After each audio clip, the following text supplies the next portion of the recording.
Good morning सभी online वालों को, है ना। आवाज आ रही होगी आपको, ठीक है। चलिए हम लोग ना कल पढ़ रहे थे जो वो कंटिन्यू करते हैं। हम लोग ना यूनिट 3 से स्टार्ट किए थे। सिलेबस कल हमने डिस्कस किया था, तो सिलेबस आपको मिल जाएगा, है ना। स्लाइड वगैरह में जो कल डिस्कस कर रहे थे तो सिलेबस आपको मिल जाएगा। तो हम लोग प्रीवियस जो एग्जाम हुआ था उसी के सिलेबस के अकॉर्डिंग पढ़ रहे हैं अभी, क्योंकि नया सिलेबस क्या है, जो भी नोटिफिकेशन आएगा अकॉर्डिंग उसके देखेंगे। ज्यादा चेंजेस तो नहीं रहेगा, थोड़ा बहुत भी होगा, वो सब मैनेज हो जाएगा, उसका दिक्कत नहीं है। ठीक है, क्लियर है ना। तो हम लोग स्टार्ट किए थे जो यूनिट 3 मतलब सेल वाला, और हमेशा आपको क्या करना है, सेल वाले टॉपिक से ही क्या करना है, स्टार्ट करना है। ध्यान रखिएगा, बिल्कुल बेसिक से, ठीक है, ताकि आपका कंसेप्ट डेवलप हो।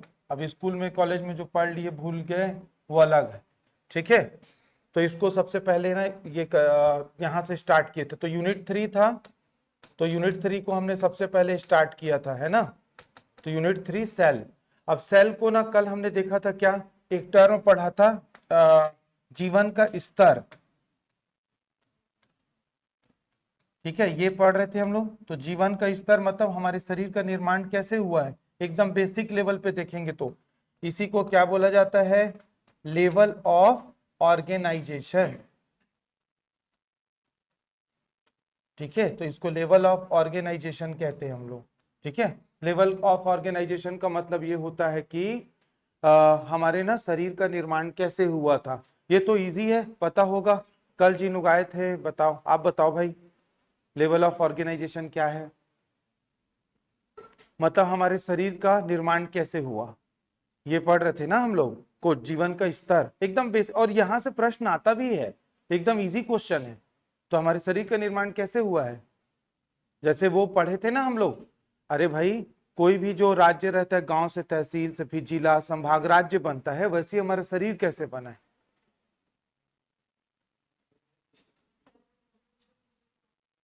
हाँ, कल पढ़े थे कि नहीं, है ना, उसी को लेवल ऑफ ऑर्गेनाइजेशन बोलते हैं। तो सबसे पहले क्या होता है, कोशिका। तो कोशिका से ही शरीर का निर्माण प्रारंभ होता है। तो कोशिका को सेल बोलेंगे, फिर टिश्यू, ऊतक, ऊतक से क्या बनता है, ऑर्गन मतलब अंग, और ऑर्गन सिस्टम, विभिन्न प्रकार के अंग तंत्र रहते हैं हमारे शरीर में, सब डिटेल में पढ़ना है हमको, सिलेबस में है। और सभी अंग तंत्र आपस में मिल करके अंत में एक पूरे शरीर का निर्माण करते, इसको लेवल ऑफ ऑर्गेनाइजेशन बोलते हैं। यहां से भी प्रश्न बनता है, और यहां से प्रश्न ऐसा क्या, इसके ना सीक्वेंस को बिगाड़ देंगे, यही सही आंसर है, ठीक है। एक इसमें एक और ऑप्शन आएगा, ध्यान रखना, जहां पे आप ना पजल्ड हो जाओगे, ठीक है। लोग गलती कर सकते, कैसे, इसको उल्टा कर दे सीक्वेंस को, मतलब बॉडी पहले, फिर क्या हो जाएगा, ऑर्गन सिस्टम, है ना, फिर ऑर्गन, फिर टिश्यू, और क्या है, फिर सेल।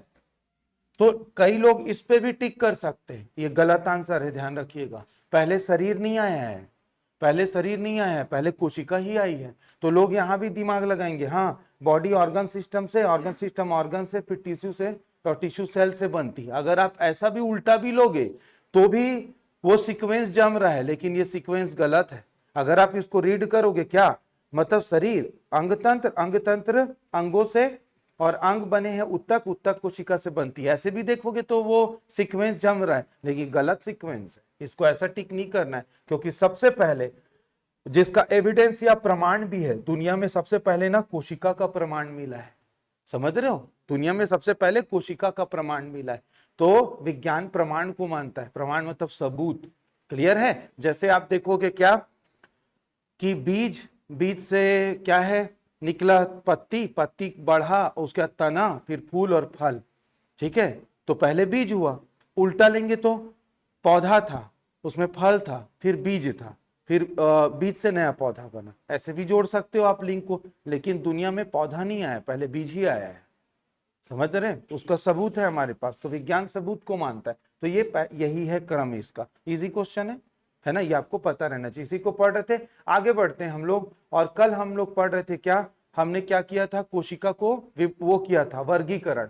तो कोशिका का वर्गीकरण किया था, उसमें फ्लो चार्ट बनाया था हमने, ठीक है। तो जिन लोग नए आए हैं इसको नोट कर लेंगे। तो ज्यादा कुछ नहीं पढ़े थे हम लोग, मतलब इंट्रोडक्शन से अपना सिलेबस का हुआ था, मतलब टॉपिक आज ही स्टार्ट कर रहे हैं। ठीक है, तो कोशिका का वर्गीकरण किया गया है। वर्गीकरण मतलब कितने प्रकार की कोशिका रहती है, ये है ना। तो कोशिका को देखेंगे यदि हम लोग सबसे पहले संरचना के आधार पर, है ना, और ये अंतर पूछा जाता है एग्जाम में, संरचना के आधार पर, है ना। तो संरचना के आधार पर जो कोशिकाएं रहती हैं वो दो प्रकार की रहती हैं। ठीक है, एक है प्लांट सेल, एक है प्लांट सेल। प्लांट सेल को क्या बोलते हैं? पादप कोशिका। और दूसरा है इसमें क्या है? Animal cell. एनिमल सेल मतलब क्या हो जाएगा? जंतु कोशिका, है ना। तो मनुष्य विज्ञान के हिसाब से, है ना, मेडिकल साइंस के हिसाब से हम लोग यहाँ एनिमल कैटेगरी में आते हैं, बट हम लोग सबसे एडवांस एनिमल है क्योंकि हमारा शरीर और मस्तिष्क विकसित है बाकी जानवरों की तुलना में। उत्पत्ति के आधार पर, उत्पत्ति का मतलब क्या होता है? पहले कौन आया और बाद में कौन आया। तो उत्पत्ति के आधार पर दो प्रकार की कोशिकाएं होती हैं। ठीक है, एक है प्रोकैरियोटिक,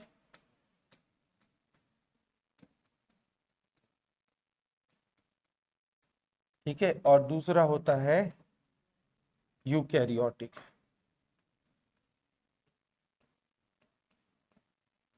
तो प्रोकैरियोटिक और यूकैरियोटिक, तो ये कोशिकाएं हैं।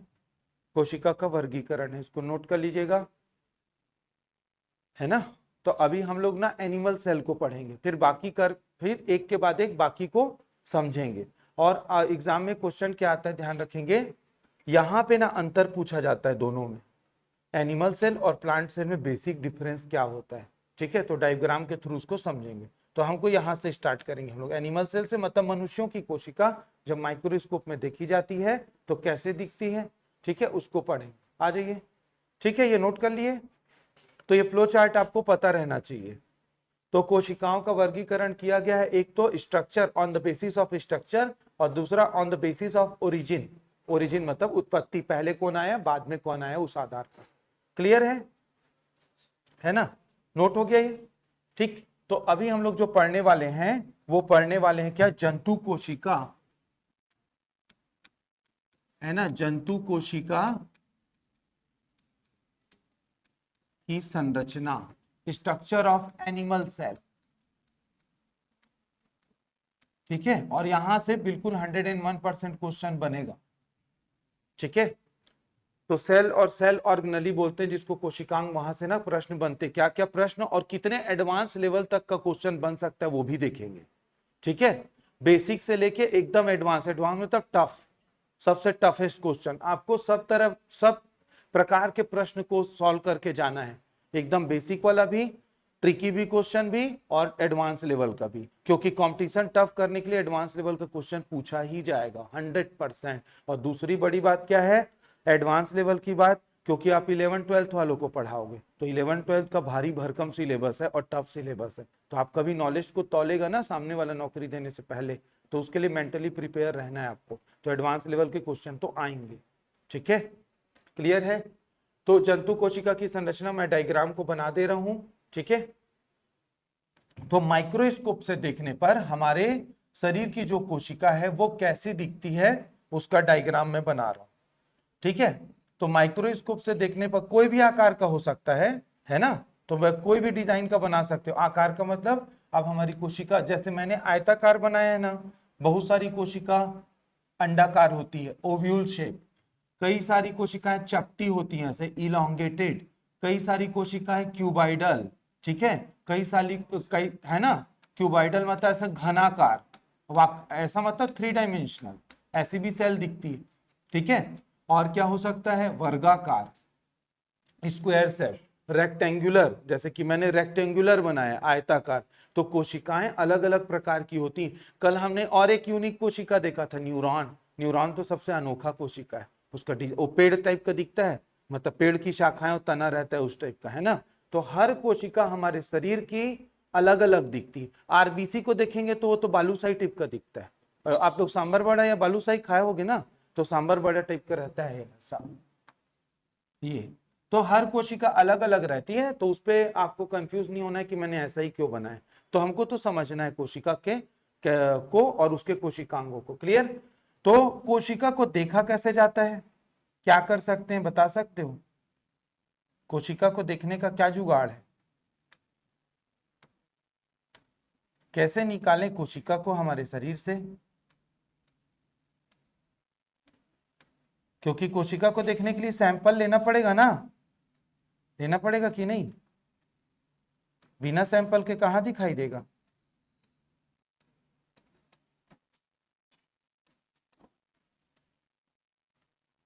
कोशिका को देखने के लिए क्या करना पड़ेगा हमको? उसका सैंपल को तो देखना ही पड़ेगा, है ना? तो कहां से सैंपल निकालेंगे हम लोग? कैसे प्रोसेस को बताइए हमारे बॉडी से सैंपल को निकालने का, सेल का सैंपल निकालना है।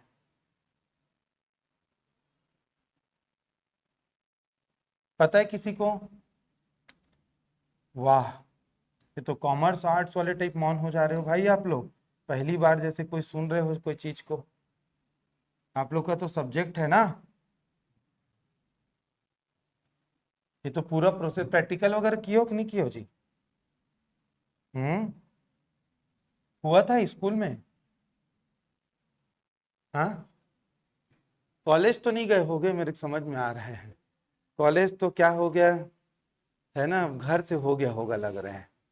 ठीक है, स्कूल तो गए होंगे, स्कूल मम्मी पापा भेजे होंगे जी। कॉलेज में हम लोग विद्वान हो जाते हैं, जाना छोड़ देते हैं, है कि नहीं? तो स्कूल में तो पढ़े होगे कि स्कूल भी वैसे ही हो गया? स्कूल गए थे कि गब्बा पूरा? कई लोग टैलेंटेड लोग क्या है 9वीं 10वीं पास करते हैं उसके बाद स्कूल भी जाना छोड़ देते हैं। स्कूल तो गए होगे भाई, या ऐसे कभी पढ़े होगे एग्जाम के लिए तो पता होगा। कॉलेज में तो इसका प्रैक्टिकल है। प्रैक्टिकल हुआ कि नहीं हुआ है? खुला कि नहीं प्रयोगशाला एक आध दिन यार, साल भर में कभी? बोलते हैं अभी रुको, अभी दिवाली में साफ सफाई कराएंगे फिर प्रैक्टिकल होगा, और दिवाली दशहरा सब गुजर जाता है जी। अरे रुको, एग्जाम का टाइम आएगा उसके पहले एक बार करवा देंगे। और फिर खंडहर में घुसते हैं हम लोग एग्जाम के टाइम में, पता नहीं क्या क्या करते हैं वहां, है ना? हो गया प्रैक्टिकल, है कि नहीं? देखिए, हमारे बॉडी से ना सेल को निकालने के लिए क्या करना पड़ेगा? सेल को ट्रेस करने के लिए, मतलब सैंपल, तो उसको माइक्रोस्कोप में देखना है जी। तो माइक्रोस्कोप में देखने के लिए क्या करें? तो हम लोग के लिए देखो, अब ना जिंदा आदमी का सेल और टिश्यू निकालना थोड़ा पेनफुल हो सकता है। जैसे मैं बोलूंगा कुछ नहीं, वो शुगर टेस्ट करने वाली मशीन रहती है, उसको पिंच करेंगे ऐसा, और कांच के स्लाइड में ब्लड को फैला देंगे, तो ब्लड का सेल तो देख लेंगे हम लोग। तो आप क्या बोलोगे? खुद ही कर लो ना सर, अगर इतना इजी तो हम लोग को काहे चुभा रहे हो? तो थोड़ा उसमें भी हल्का सा पिंच होता है। बिना पेन के अगर हमको हमारा शरीर का सेल को देखना है, एक तरीका क्या है कि किसी का सैंपल लिया जाए। सैंपल ले सकते हैं हम लोग डेड बॉडी का, लेकिन डेड बॉडी ज्यादा पुरानी होगी ना तो सेल हमको दिखेगा नहीं क्योंकि डैमेज हो चुका रहता है। तो सबसे आसान काम है एनिमल सेल, मतलब मनुष्यों की सेल को निकालना बिना पेन के। एक तो बताया कि ब्लड का सैंपल ले लें, ब्लड का सैंपल भी कोई नहीं देना चाह रहा है डर के कारण कि पिंच हो रहा है, दर्द होगा। तो सबसे आसान है, हम लोग जब मॉर्निंग में ब्रश करते हैं ना तो टंग क्लीनर से ना वो साफ करते हैं जीभ को। वैसे ही क्या है, हमारा गाल है ना, अंदर का स्किन, वहां पे भी एक लेयर प्लाक जमा रहता है। तो उसको कुछ नहीं करना है, कोई खरोचना फरोचना कुछ नहीं है। वो जो चम्मच रहता है ना, आ करें और चम्मच से ना हल्का सा रगड़ना नहीं है, नहीं तो ना सेल, उसकी स्किन बहुत डेलिकेट रहती है, डैमेज हो जाता है, ब्लीडिंग चालू हो जाएगा। कुछ नहीं, ऐसा बस चम्मच से करके अंदर ऐसा एक बार वो कर लिए, पूरा प्लाक चम्मच में निकल जाता है। उसको सावधानी पूर्वक क्या करें, कांच के स्लाइड में फैला दें और उसके बाद दूसरी कांच की साइड को सावधानी से रख दें। तो हमारे अंदर की स्किन ना बहुत ही ज्यादा डेलिकेट होती है, उसको सिर्फ ऐसा अपोजिट डायरेक्शन में स्क्रब करने से, रगड़ना भी नहीं है, ऐसे हल्का सा बस आप चम्मच को ले लो, पूरा का पूरा सेल ट्रेस होके बाहर आ जाता है। बिना पेन के हम लोग अपना ना सैंपल को निकाल, चूंकि क्या है, आप ऐसा कर रहे हो तो फ्रेश सेल निकलेगी, और फ्रेश सेल निकलेगी तो क्या है, उसके सेल ऑर्गेनली हम बहुत आसानी से अच्छे से देख पाएंगे। डेड बॉडी का क्या है, सेल डैमेज भी हो सकता है, और कोशिकांग भी खराब हो सकते, तो उसमें नहीं दिखेगा। तो अभी ये क्या है, मनुष्यों की कोशिका को बड़ी आसानी से माइक्रोस्कोप में देखने का ये तरीका है। पौधों की कोशिका का क्या कीजिएगा, उसको तो काट पीट सकते हैं, उसको दर्द होगा तो भी क्या, थोड़ी ना रोएगा गाएगा बताएगा। तो पौधों की कोशिका को निकालने का भी बहुत अच्छा आसान तरीका है। एक तो क्या, आपने केले का पेड़ देखा होगा, केले का पेड़ में कुछ नहीं करना है, एक ना ब्लेड का चीरा लगाते हैं और उसके बाद है ना उसके ना तना को ऐसा करके रोल करके एक के बाद तना पूरा निकल जाता है। तो उसका कोई हिस्सा को कैंची से काट लीजिए। केले का पेड़ नहीं मिला मान लीजिए, तो सबसे बेस्ट चीज क्या होता है, प्याज। प्याज को का छिलका अपने आप टोकनी में निकल जाता है, या नहीं है तो प्याज को खरीद के लाए और उसको सावधानी से छिलका को निकाल लिए, काटे पीस छोटा सा, कांच में दबाए, ऊपर की कांच में स्लाइड से प्रेस करके रख दिए, उसमें आपको दिख जाए पूरा जाइलम फ्लोएम वगैरह सब। तो ये तरीके हैं हमारे सेल को देखने के लिए। ठीक है, तो इसके लिए काटने पीटने की जरूरत नहीं पड़ती। ठीक है, क्लियर है। तो आसानी से हम लोग अपना ना सेल को देख सकते हैं। तो अभी जितने भी सेल के अंदर में जो और अंग रहते हैं, इसको बोलते हैं कोशिका के अंग। कोशिका के अंग मतलब कोशिकांग, उसका डायग्राम को मैं बना रहा हूं। ठीक है, उसका डायग्राम को मैं बना रहा हूं।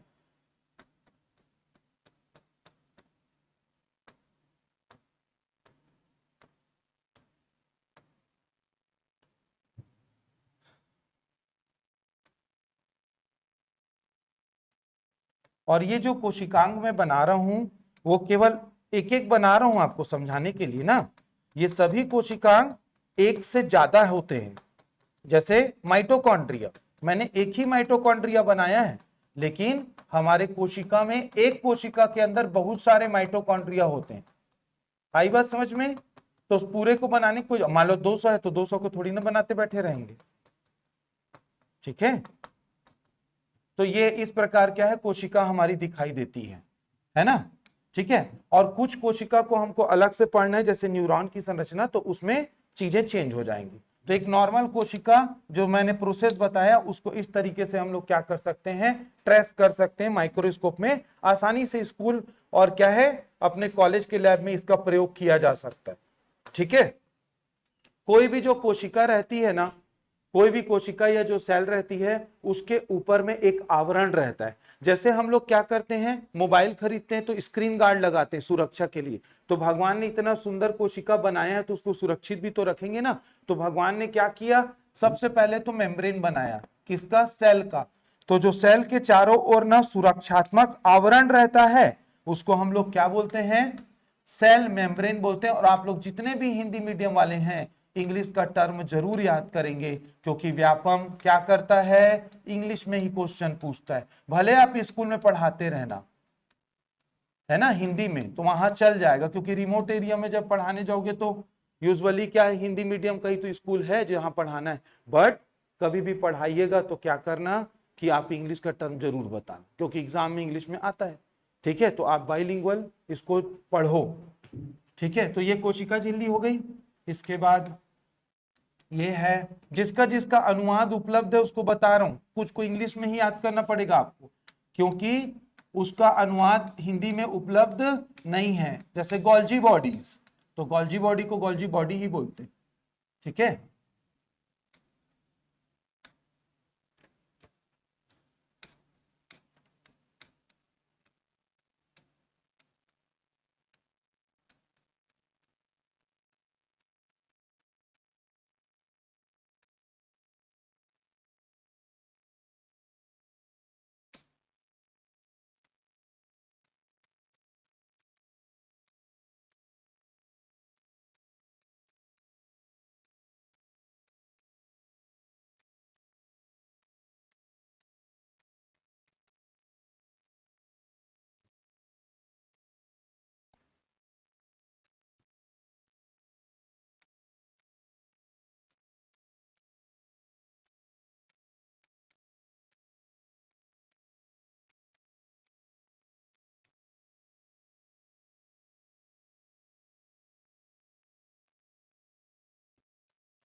ये तो हमारी ना कोशिका इलेक्ट्रॉन माइक्रोस्कोप से कुछ इस प्रकार की दिखती है ना। क्या क्या रहेगा? सेल मेम्ब्रेन, कोशिका झिल्ली, उसको प्लाज्मा मेम्ब्रेन भी बोलते हैं, वो भी टर्म आता है, ठीक है। तो घबराना नहीं है, दोनों एक ही है। प्लाज्मा मतलब बहुत थिन लेयर को प्लाज्मा बोलते हैं, या प्लाज्मा मेम्ब्रेन भी बोला जाता है ना। तो कोशिका झिल्ली और Golgi body, endoplasmic reticulum smooth मतलब चिकना, क्योंकि उसका सरफेस चिकना रहता है। और लाइजोसोम, लाइजोसोम को बोलते हैं लायन का है हिंदी में, ठीक है, लेकिन वो कभी आएगा नहीं हिंदी में आपको, मैं आपको क्लियर बता रहा हूं। जैसे देखो मैं प्रोटोप्लाज्म को जीव द्रव्य देवनागरी लिपि में लिखा हूं ना, ऐसे ही इंग्लिश में देवनागरी लिपि में पूछेगा आपको, ठीक है। तो ये हो गया लाइजोसोम, और क्या? Endoplasmic reticulum, Golgi body, cell membrane, है ना। न्यूक्लियस, केंद्रक, केंद्रक के चारों ओर एंडोप्लाज्मिक रेटिकुलम और रहता है, ये खुरदुरा वाला है जिसमें राइबोसोम चिपका हुआ रहता है, इसके कारण वो खुरदुरा हो जाता है। केंद्रक में क्या रहता है? अंदर में धागे जैसी संरचना रहती है, क्रोमेटिन धागे बोलते हैं उसको, क्रोमेटिन थ्रेड। और अंदर में न्यूक्लियस के अंदर में न्यूक्लियोलस होता है, न्यूक्लियस के अंदर में न्यूक्लियोलस होता है, इसको हिंदी में केंद्रिका बोलते हैं। क्या बोलते हैं? केंद्रिका। तो केंद्रक के अंदर में केंद्रिका, केंद्रक के अंदर में केंद्रिका, ठीक है। तो ये न्यूक्लियोलस, सेंट्रियोल, और न्यूक्लियोलस और सेंट्रियोल को हम लोग तब पढ़ेंगे जब सेल डिवीजन पढ़ेंगे, क्योंकि वो उसी में महत्वपूर्ण भूमिका निभाते हैं, बाकी टाइम ना शांत पड़े रहते हैं, ठीक है। वैक्यूओल्स, वैक्यूओल्स मतलब रिक्तिकाएं, कहने के लिए रिक्तिकाएं, माइटोकॉन्ड्रिया सूत्र कणिका बोलते हैं शुद्ध हिंदी में। और वैक्यूओल्स से रिक्तिकाएं ना दिखने के लिए खाली एकदम पॉलीथीन टाइप का दिखता है सेल के अंदर में, बट ये ना बहुत सारे फूड को स्टोर करके रखता है, फ्यूचर में काम आए उसके। जैसे हम लोग पैसा वैसा को बैंक में रखते हैं ना सेव करके, सेविंग अकाउंट खुलवा के, वैसे ही तो ये काम आता है, ठीक है। रिक्तिकाएं जितनी बड़ी होती है ना कोशिका के अंदर, उतना ज्यादा भोज्य पदार्थ इकट्ठा होता है। इसी कारण पौधों में रिक्तिकाएं, हमारे शरीर में रिक्तिकाएं ना कोशिकाओं को जो स्थान घेरती हैं, लगभग 5 से 10% रिक्तिकाएं जो जगह घेरी हैं। लेकिन पौधों का की कोशिकाओं में 75% हिस्सा तो वैक्यूल्स का रहता है। इसी कारण पौधों में फूड स्टोर होता है। कुम्हड़ा, कुम्हड़े को देखो कितना बड़ा फल है, तो पूरा स्टोर कर रहा है ना पौधा। लौकी, तरबूज, खरबूज, आम, तो ये इसी कारण उसमें वैक्यूल्स ज्यादा है, इसी कारण वो ज्यादा फूड को स्टोर करता है, जिसको हम लोग खाते हैं फल और सब्जी के रूप में। तो हमारे शरीर में रिक्तिकाएं छोटी होती हैं, पौधों में रिक्तिकाएं बड़ी होती है, ये भी एक प्रमुख अंतर। तो पहले सेल को पढ़ लेंगे, फिर अंतर को हम लोग देखेंगे, ठीक है। क्लियर है? क्लियर है? तो हम लोग पहले सेल को पढ़ लेते हैं, फिर उसको अंतर को देखेंगे, ठीक है। चलिए, सबसे पहले क्या हुआ, सेल को देखा गया था, लेकिन दुनिया में जब पहली बार सेल को देखा गया था ना, तो वो मनुष्यों की कोशिका नहीं थी, ठीक है। उसको सेल को देखने के लिए हम लोग को तो माइक्रोस्कोप की जरूरत पड़ेगी, क्योंकि ये दिखाई नहीं देता है। कोशिकाएं इतनी छोटी होती हैं कि वो हमारे आंखों के रेंज के बाहर है, दिखाई नहीं देती। याद रखिएगा, हम लोग बहुत बड़ी चीज और बहुत छोटी चीज को नहीं देख सकते। बहुत बड़ी चीज मतलब आपको ना, मतलब समझना, ये जो दरवाजा है ना, और हम लोग हैं इतने दूर में, 2-4 फुट में, आपको बृहस्पति ग्रह के सामने में इतनी ही दूर ले जा खड़ा कर दिया जाए, 4-5 फुट दूर, तो बृहस्पति ग्रह को क्या देख पाओगे आप? बृहस्पति ग्रह को मैं ऐसा एक्चुअल नहीं पता मेरे को, कहीं 100 या 1000 गुना है बोलते हैं पृथ्वी का। 1000 गुना ज्यादा लग रहा है, लेकिन 100 गुना तो होगा आकार में, मतलब बहुत बड़ा ग्रह है। तो यदि हम लोग क्या कर रहे हैं, जुपिटर के सामने में है, तो जुपिटर को कहाँ देख पाएंगे? इतना बड़ा जायंट वो ग्रह है, तो जुपिटर को तो सामने में खड़े होकर नहीं देख सकते ना, हमारी आंख उसको कहाँ नाप पाएगी भाई, जो पृथ्वी का भी कई गुना है।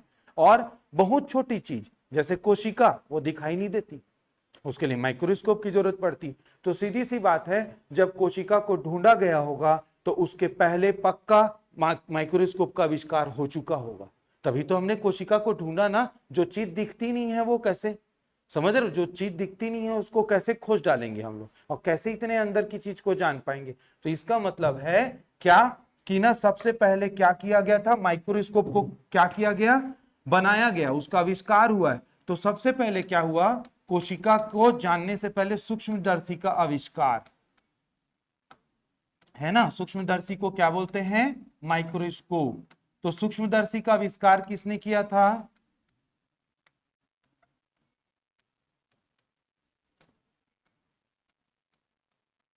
किसने इन्वेंट किया है?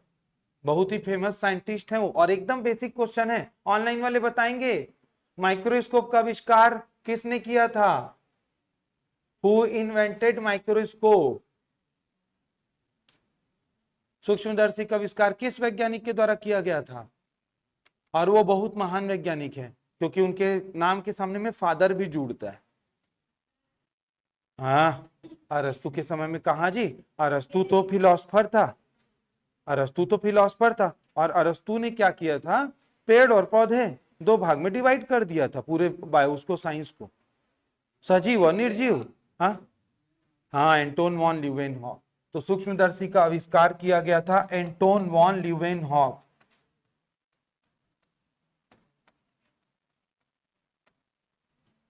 ठीक है, तो एंटोन वॉन ल्यूवेनहॉक ने क्या किया था, रट लीजिएगा इसको।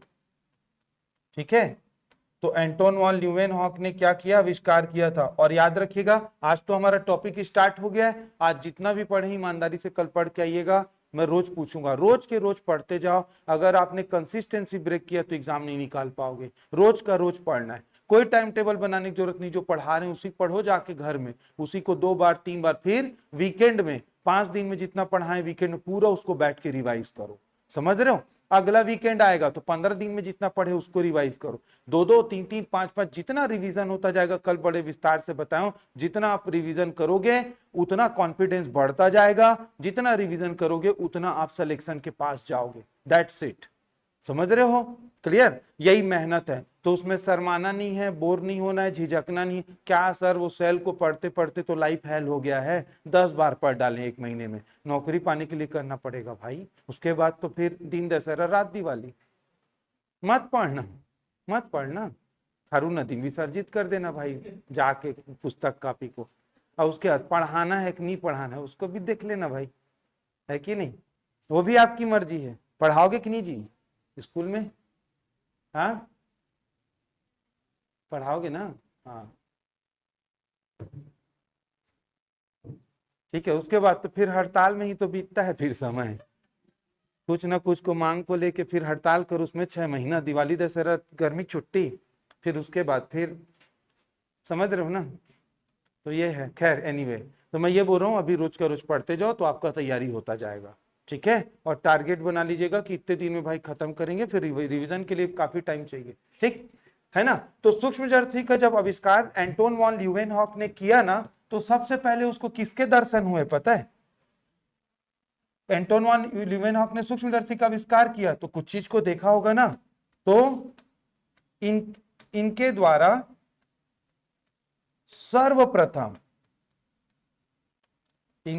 सर्वप्रथम सूक्ष्मदर्शी से, इनके द्वारा सर्वप्रथम सूक्ष्मदर्शी से बैक्टीरिया, बैक्टीरिया को क्या बोलते हैं हिंदी में? हाँ, जीवाणु। तो इनके द्वारा क्या है, सर्वप्रथम क्या किया गया था? सूक्ष्मदर्शी से जीवाणु को ढूंढा गया। ठीक है, तो जीवाणु को इन्होंने ढूंढा सूक्ष्मदर्शी से। जीवाणु मतलब बैक्टीरिया, या देखा गया। ठीक है, या देखा। तो सबसे पहले जो इनको दर्शन हुआ था वो जीवाणु का हुआ था। इसी कारण, इसलिए एंटोन वॉन ल्यूवेनहॉक को, इसलिए एंटोन वॉन ल्यूवेनहॉक को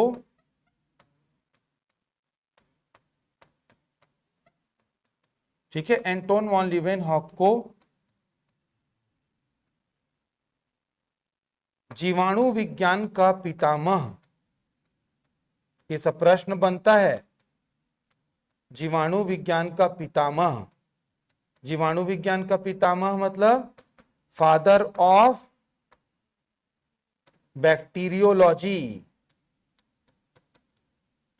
ठीक है, फादर ऑफ बैक्टीरियोलॉजी कहा जाता है। और आपको बता रहा हूं और एक चीज, एक ना फ्रेश कॉपी में जितने भी वैज्ञानिक का नाम हम लोग पढ़ते जा रहे हैं, चुपचाप ईमानदारी से वैज्ञानिक का नाम को लिखना और क्या कंट्रीब्यूशन है उनका साइंस के फील्ड में, उसको याद करना है। जैसे पहले साइंटिस्ट ये हो गए एंटोन वॉन ल्यूवेन, यहां से प्रश्न आपको 4-5 क्वेश्चन तो साइंटिस्ट के ऊपर मिलेगा ही।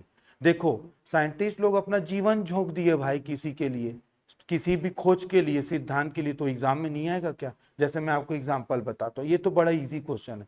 फादर ऑफ बैक्टीरियोलॉजी किसको कहा जाता है? 4 ऑप्शन, इसको बना के ही आना एग्जाम। इसी में बका गए कौन था, ये था, वो था, तो फिर भाई गड़बड़, पढ़ाई नहीं हो, हवाबाजी हुई है। इससे घटिया क्वेश्चन और क्या आएगा यार, फैक्चुअल क्वेश्चन है।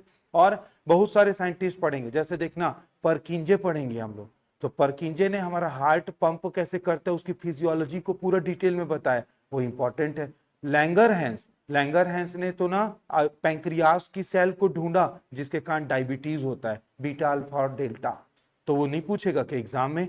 Father of genetics Gregor John Mendel, क्या नहीं आएगा उसका यार क्वेश्चन? कैसे नहीं आएगा? फादर ऑफ जेनेटिक्स है, पूरी जेनेटिक्स की आधारशिला उन्होंने रखी है, तो वो तो आएगा ही। ठीक है, म्यूटेशन बहुत ही इंपॉर्टेंट टर्म है आज के डेट में, कितना सुने हम लोग, कोविड का वायरस म्यूटेंट हो रहा है, तो म्यूटेशन के बारे में बताया था ह्यूगो डी विरीज ने, क्यों नहीं पूछेगा उसको? तो जितने भी वैज्ञानिक का नाम आता जा रहा है उसको प्रेस अपना कॉपी में पेज में लिखते जाओ और टू द पॉइंट उसको याद करना है कि उन्होंने क्या किया था और साइंस में क्या कंट्रीब्यूशन था, क्योंकि वहां से डायरेक्ट क्वेश्चन बनता है एग्जाम।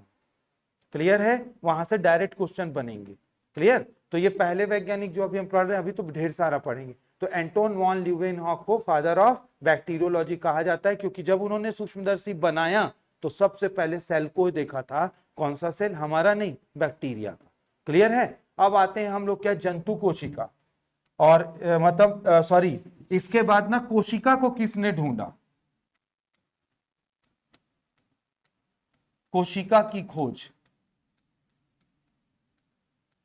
ठीक है, ये तो बैक्टीरिया था। कोशिका की खोज, तो कोशिका 2 प्रकार का होता है संरचना के आधार पर। अभी फ्लो चार्ट में देखें, एक जंतु कोशिका, पादप कोशिका। लेकिन सबसे इंटरेस्टिंग चीज ये है कि हमारी कोशिका को पहले नहीं देखा गया था, हमारी कोशिका से पहले पौधों की कोशिका को देखा गया था। तो कोशिका की खोज की गई थी किसके द्वारा? रॉबर्ट हुक नामक वैज्ञानिक के द्वारा। रॉबर्ट हुक वैज्ञानिक के द्वारा, है ना? तो इन्होंने देखा था कोशिका को सबसे पहले, किसने? रॉबर्ट हुक ने, 1665 में। ठीक है, तो रॉबर्ट हुक वैज्ञानिक के द्वारा 1665 में सर्वप्रथम, अब साइंस का डेवलपमेंट देखो, इस समय पोर्तुगीज लोग आक्रमण कर चुके थे, ब्रिटिश गवर्नमेंट आई थी और हम लोग गुलाम थे, और वहां कोशिका की खोज हो गई थी। ठीक है, क्लियर? तो रॉबर्ट हुक वैज्ञानिक के द्वारा 1665 में सर्वप्रथम पौधों की कोशिका में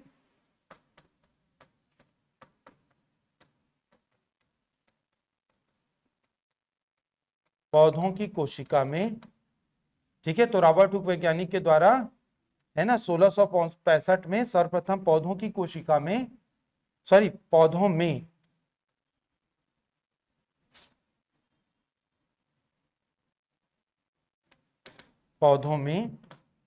कोशिका को देखा गया।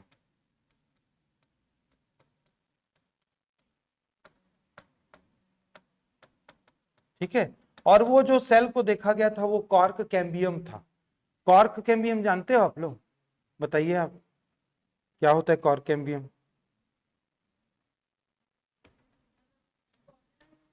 कॉर्क जानते हो क्या होता है?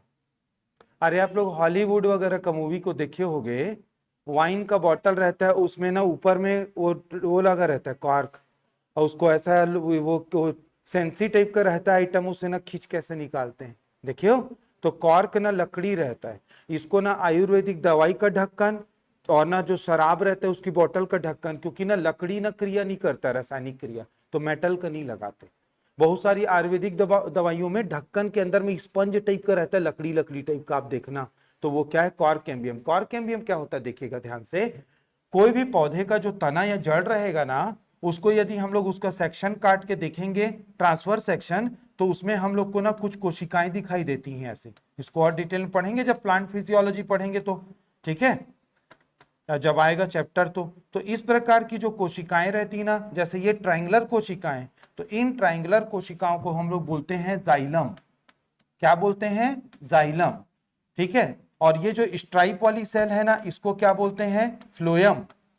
ठीक है, इसको क्या बोलते हैं? फ्लोएम। तो क्या होता है, कैसे याद करेंगे, ज से जाइलम, ज से जल का परिवहन करता है, ठीक है, क्लियर। तो ज से नहीं, क्या बोलते हैं संध्या, ये 100% एंटोन वॉन ल्यूवेनहॉक है, ठीक है, क्योंकि इन्होंने बैक्टीरिया के सेल को ट्रेस किया था ना, इसी कारण नाम पड़ा है उनका, ठीक है।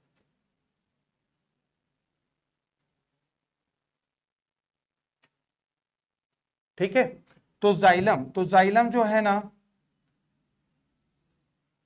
जो जाइलम रहता है ये क्या करेगा, कैसे याद करेंगे हम लोग, तो ज से जाइलम, ज से जल का परिवहन करता है, तो जल का परिवहन करेगा तो साथ में खनिज घुल जाता है उसमें, तो जल और खनिज का परिवहन कौन करता है, जाइलम करता है, तो ये आपको पता रहना चाहिए। और फ्लोएम क्या करता है, भोजन का स्थानांतरण, ट्रांसलोकेशन ऑफ फूड,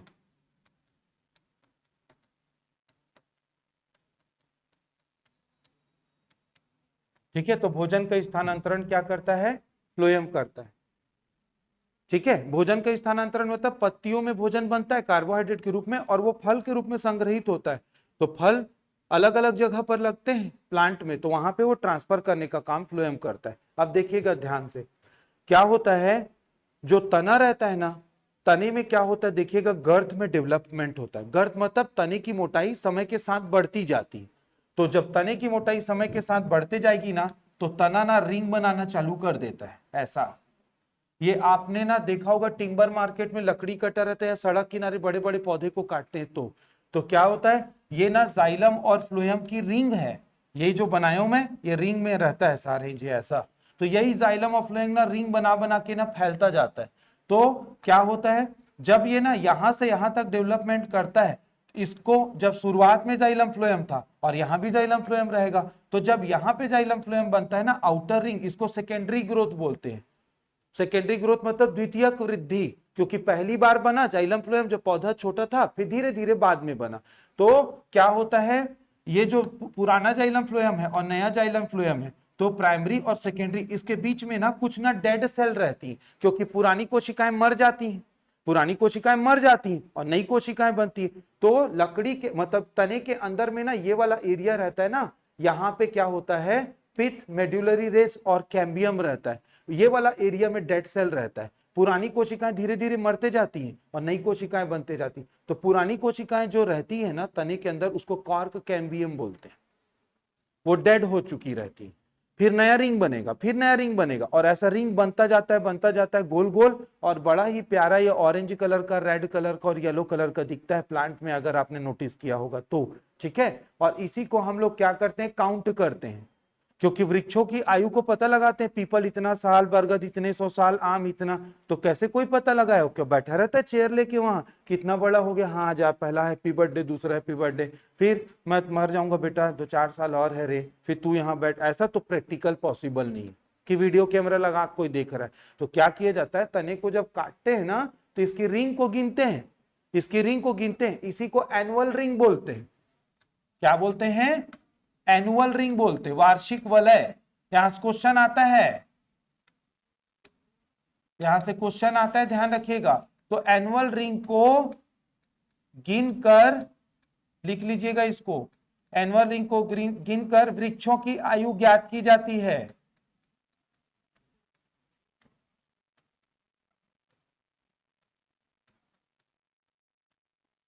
ठीक है, और इस विज्ञान की शाखा को हम लोग क्या बोलते हैं, जिसमें वृक्षों की आयु की गणना करते हैं, पता है किसी को? तो ये जो विज्ञान की शाखा को हम लोग बोलते हैं डेंड्रोक्रोनोलॉजी। ठीक है, डेंड्रोक्रोनोलॉजी। हाँ, एक चीज अच्छा याद आया, विज्ञान एवं उसकी शाखाएं, लुसेंट है आप लोगों के पास, सामान्य ज्ञान है, लुसेंट को ले आना, विज्ञान और उसकी शाखाओं को मैं टिक करवा दूंगा, कल यहाँ नोट करवा दूंगा, क्योंकि ये फोकट का नंबर है रे भाई, समझ रहे हो? इसलिए भी घटिया क्वेश्चन की कैटेगरी में आता है कि वृक्षों की आयु का अध्ययन करने वाली विज्ञान की शाखा क्या बोलते हैं दाई, उसको भी गलत कर दिए, तो वैसे नहीं करना है भाई, ठीक है, ये बेसिक क्वेश्चन है, बेसिक क्वेश्चन को छोड़ के नहीं आना है। तो कल लूसेंट सामान्य ज्ञान ले आइएगा, मैं यही नोट करवा दूंगा, उसमें मतलब बहुत सारा दिया हुआ है, वो पूरा को याद नहीं करना है, काम का याद करेंगे। तो डेंड्रोक्रोनोलॉजी, सेरिकल्चर किसको बोलते हैं? हाँ जी, सेरिकल्चर रेशम कीट पालन, हमारे यहाँ कोसा वोसा बनाते हैं ना, यहाँ चापा में बनता है, बस्तर साइड कोसा बनता है, कीड़क पालते हैं, तो वो रेशम कीट पालन। ईपी कल्चर मधुमक्खी पालन, पीसी कल्चर मछली पालन। हाँ, तो ये सबको याद करना है, फुकट का नंबर है, एक आध तो बनता है क्वेश्चन इस प्रकार का एग्जाम में, है ना। ठीक है, तो ये क्या है, विज्ञान की वो शाखा जो वार्षिक वाले को गिनती है, उसको डेंड्रोक्रोनोलॉजी बोलते हैं। क्लियर है? तो मतलब मैं ये बताना चाह रहा हूं कि रॉबर्ट हुक ने इसी कोशिका को सबसे पहले माइक्रोस्कोप में देखा था, जाइलम फ्लोएम, जो कि कॉर्केम्बियम जिसको बोलते हैं। ठीक है, तो उसमें सबने मतलब क्या हो गया कि प्लांट सेल को ही सबसे पहले देखा गया था। एक तो बैक्टीरिया को ल्यूवेनहॉक ने देखा, अगर इस हिसाब से देखेंगे हम लोग एडवांस सेल, तो एडवांस सेल में प्लांट सेल को जंतु कोशिका से पहले देखा गया था। ठीक है, इसके बाद क्या था, एक और वैज्ञानिक है, रॉबर्ट नाम ही है उनका, लेकिन रॉबर्ट ब्राउन है वो। ठीक है, भूरा आदमी। तो जो भूरा आदमी था ना, उसने ना, अभी जो देखो मैंने डायग्राम बनाया है ना सेल का, ये तो सेल के अंदर में क्या है, सेंटर में केंद्रक है ना, तो वो जो भूरा आदमी था रॉबर्ट ब्राउन ने इसको देखा था, केंद्रक। क्लियर? ठीक है, तो रॉबर्ट हुक ने क्या देखा था, सेल को, और सेल के न्यूक्लियस को रॉबर्ट ब्राउन ने देखा था। ठीक है,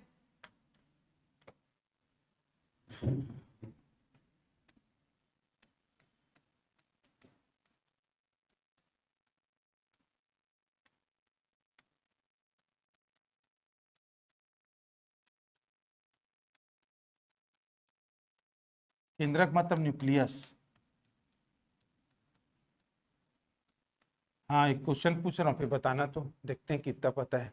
मेरे को ये बताइएगा, हर कोशिका में एक केंद्रक होता है? हर कोशिका में एक केंद्रक होता है, आपने यही पढ़ा होगा, यही डायग्राम भी बनाया होगा। आप ये बताइएगा, ऐसी कोई कोशिका जिसमें केंद्रक ही नहीं होता है? ब्लड सेल में कौन सा सेल, ब्लड में तो लंगर में सेल, आरबीसी, वेरी गुड। लाल लाल रक्त कणिका में नहीं पाया जाता है केंद्रक, लेकिन कुछ जानवर हैं जिसके लाल रक्त कणिका में केंद्रक होता है, ऊंट और लामा, वेरी गुड, ऊंट और लामा। लामा भेड़ टाइप का दिखता है, अल्पाका भी एक एनिमल है, भेड़ टाइप का दिखता है, तो उनके शरीर में आरबीसी में केंद्रक पाया जाता है, वेरी गुड। सामान्यतः हर कोशिका में एक केंद्रक होता है, जिसमें केंद्रक का भाव होता है वो लाल रक्त कणिका आरबीसी अपवाद है। ठीक है, अब मेरे को आप बताइएगा, ऐसी कौन सी मनुष्य की कोशिका है जिसमें कोशिका में दो दो केंद्रक होते हैं? उसको बाई न्यूक्लिएटेड सेल बोलते हैं, दो दो कोशिका, दो दो केंद्रक वाली कोशिका। माइटोकॉन्ड्रिया सेल थोड़ी ना मैडम, सेल ऑर्गेनल ही है वो, तो कोशिकांग है, मैं तो सेल पूछ रहा हूं। ऐसी कौन सी मनुष्यों की कोशिका है जिसमें दो दो केंद्रक पाए जाते हैं?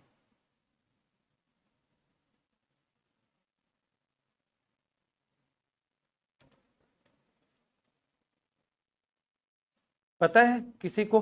हमारा जो हार्ट है ना, हार्ट की जो मांसपेशियां रहती हैं उसमें दो दो न्यूक्लियस रहता है। हार्ट की जो मांसपेशियां रहती है उसमें दो दो न्यूक्लियस रहते हैं। ठीक है, तो ये ध्यान रखिएगा।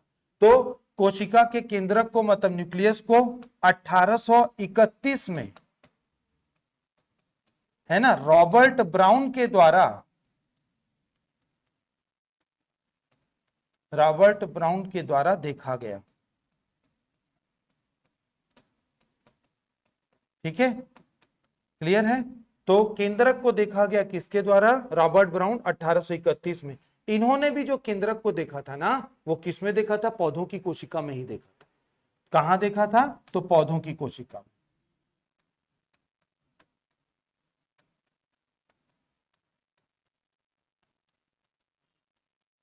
तो पौधों की कोशिका में ही सर्वप्रथम इसको देखा गया था, पौधों की कोशिका में ही सर्वप्रथम इसको क्या है, केंद्रक को भी देखा गया था। मतलब क्या है, प्लांट सेल को ही देखा गया पहली बार रॉबर्ट हुक के द्वारा, और प्लांट सेल के केंद्रक को भी रॉबर्ट ब्राउन के द्वारा देखा गया था। तो ये दो फैक्ट हैं। आता है यहां से प्रश्न, ध्यान रखेंगे, वो ब्राउन और हुक में ये आदमी कंफ्यूज हो जाता है। ठीक है, तो ये इंपॉर्टेंट है। इसके बाद क्या था, बाद में धीरे धीरे जब ना और इन डेप्थ इसके बारे में जानना चालू किए, कोशिका के बारे में, तो कोशिकांग जो मैं जितने प्रकार के बनाया हूं, है ना, डायग्राम में, वो कार्य कैसे करते हैं इसके बारे में भी खोज हुई कि माइटोकॉन्ड्रिया कैसे काम करता है, कि लाइसोसोम का फंक्शन क्या है, केंद्रक क्या होता है, वो क्या करता है, प्रोटोप्लाज्म की क्या भूमिका है। तो इसको डिटेल में रिसर्च किया गया। तो उस रिसर्च का ना योगदान किसको जाता है, उस रिसर्च का योगदान जाता है किसको, स्लीडेन एंड स्वान। इन्होंने क्या दिया था, कोशिका सिद्धांत दिया था, मतलब फंक्शन पूरा उसका कैसे काम करता है डिटेल में बताया था। तो कोशिका सिद्धांत मतलब सेल थ्योरी। यहां से क्या इंटरेस्टिंग क्वेश्चन आता है मैं आपको बताता हूं। कोशिका सिद्धांत या सेल थियरी, ये आपको कोई बड़ी बात नहीं कि व्यापम के एग्जाम में ऐसा सेल थ्योरी दिया गया था। ए दाई ये का होते, क्योंकि हम तो कोशिका सिद्धांत रट के गए थे, तो ये आता है ऐसे देवनागरी लिपि में। तो पूरा इंग्लिश का टर्म आपको पता रहना चाहिए, बार बार बोल रहा हूं आप लोग को, ठीक है। तो क्या है, कोशिका सिद्धांत या सेल थ्योरी का प्रतिपादन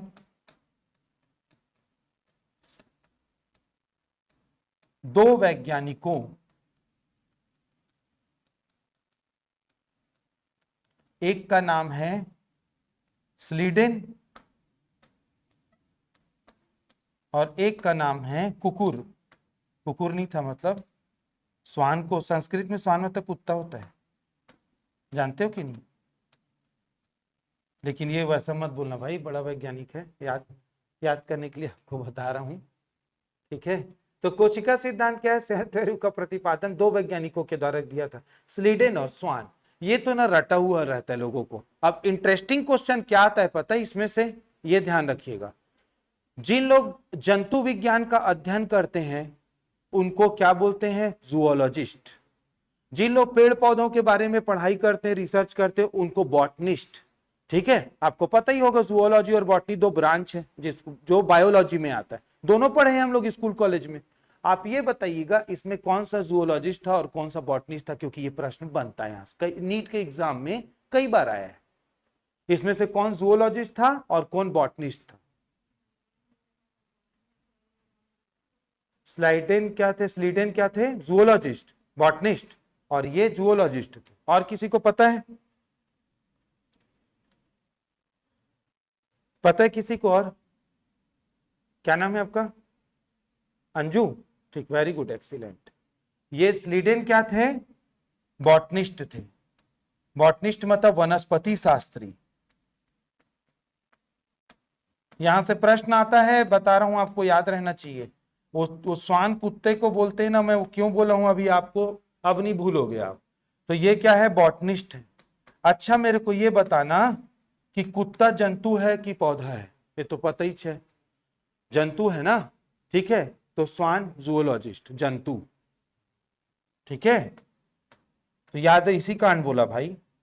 तो ये क्या थे, जंतु वैज्ञानिक थे, अब नहीं भूलोगे ना, स्वान मतलब जंतु जी, ठीक है। तो ये थे जूओलॉजिस्ट। और ये प्रश्न बनता है और कंफ्यूजन भी होता है, तो इसको ऐसे याद कर लोगे तो कभी कंफ्यूज नहीं होगे। तो स्वान मतलब कुत्ता क्या रहता है, जंतु है ना, तो जंतु विज्ञानी, जूओलॉजिस्ट। तो कोड वोड बना के लिख लेना साइड में ताकि ना बोलो, ठीक है, क्लियर है, याद रखिएगा। और ये दोनों क्या है, और बता रहा हूं आपको, ये भी प्रश्न बनता है कि क्या, कि ये ना कौन से देश के साइंटिस्ट थे, दोनों एक ही देश के थे, किसी को पता है, दोनों ना जर्मन साइंटिस्ट, ठीक है। तो ये क्या है, यह दोनों वैज्ञानिक जर्मनी के थे।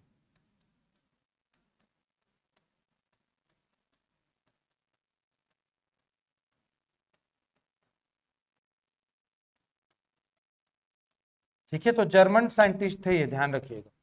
तो इन्होंने कोशिका के बारे में विस्तार से क्या किया था, वर्णन किया था, ठीक है।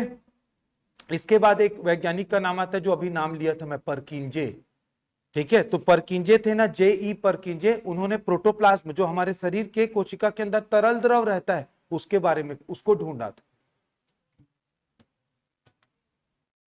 ठीक है। तो इसके बाद क्या है, अगला जो वैज्ञानिक है इसी सेल वाले टॉपिक के, वो क्या है, J.E. परकिंजे।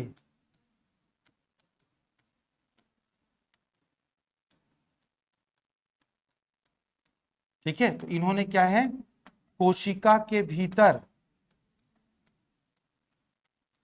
कोशिका के भीतर पाए जाने वाले, कोशिका के भीतर पाए जाने वाले तरल द्रव, कोशिका के भीतर पाए जाने वाले तरल द्रव प्रोटोप्लाज्म, कोशिका के भीतर पाए जाने वाले तरल द्रव प्रोटोप्लाज्म की खोज की।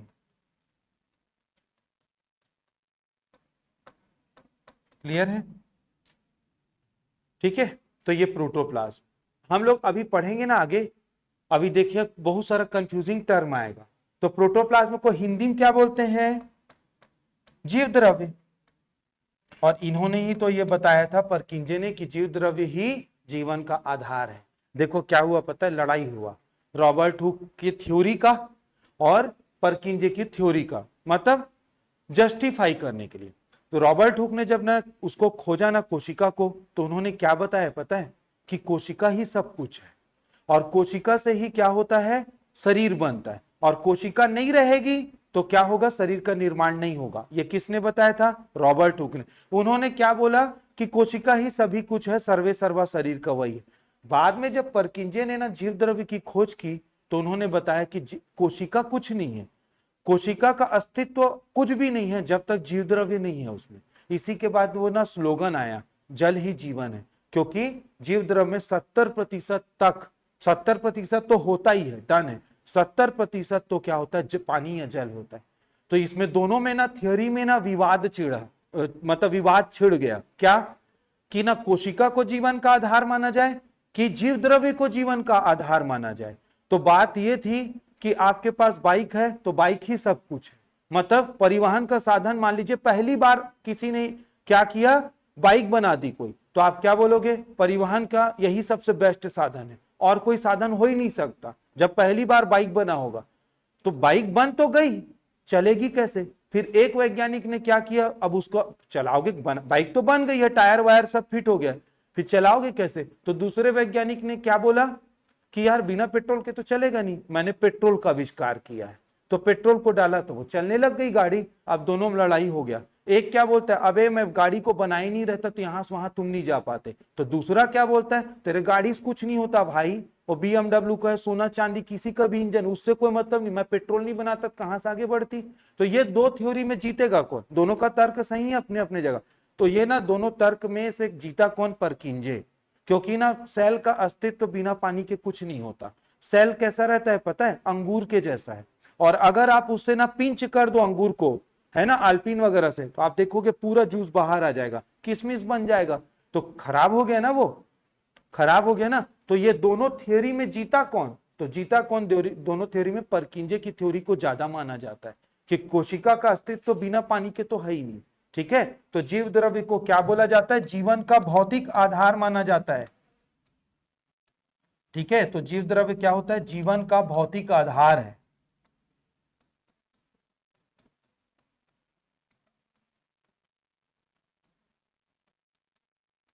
ठीक है, तो जीवदान क्या है? भौतिक आधार है। तो ये क्या है, इनमें ये क्लैश हुआ था, ये लड़ाइयां हुई थी ये थ्योरी को लेकर के, तो ये हमको ध्यान रखना है। ठीक है, क्लियर? अब मैं इससे एक टर्म पूछ रहा हूं, आपको बताना है, इसी से रिलेटेड है। प्रोटोप्लाज्म आप समझ गए? प्रोटोप्लाज्म क्या होता है? इसको मैं लिख देता हूं यहां पे, है ना, क्योंकि ये ना कंफ्यूज करेगा टर्म। आगे चले के नेक्स्ट स्लाइड में, नोट हो गया ये? ठीक है, देखिएगा ये ना टर्म हमको कंफ्यूज करेगा। तो क्या हो गया? प्रोटोप्लाज्म।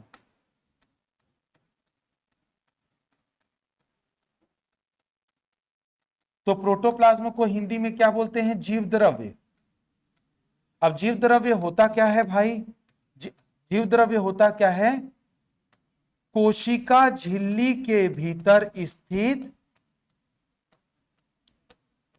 कोशिका झिल्ली के भीतर स्थित तरल पदार्थ जिसका 70% भाग, अब यहां पे मैं मार्क कर दे रहा हूं ना, एवरेज बता रहा हूं, अलग अलग सेल में अलग अलग बुक में आप पाओगे 70, 72, 75, 78। जो भी आपको एक चीज बता रहा हूं, आप ना ऐसा डेटा जो हर बुक में अलग अलग दिया हुआ है वो आपके एग्जाम में कभी नहीं आएगा। समझ रहे हो? जैसे एक कोशिका के भीतर जीव द्रव्य की मात्रा होती 70, 72, 73.5, 78, ये नहीं आएगा क्योंकि हर कोशिका में अलग अलग होती। कोई भी फैक्ट वो पूछा जाता है जो वेरिएबल नहीं रहता। जैसे मानव रक्त का पीएच कंपटीशन एग्जाम में कई बार पूछा गया है। हमारे ब्लड का कितना होता है? 7.4। अब आप ऑस्ट्रेलिया में कोई भी लड़की को उठा लो, है ना, डायना को ब्लड चेक करोगे पीएच 7.4 आएगा। अमेरिका चले जाओ, डेविड इधर आ, थोड़ा सा ब्लड दे भाई, निकाले तो 7.4। धमतरी महासमुंद बस्तर समारू बुधारू चेक के 7.4।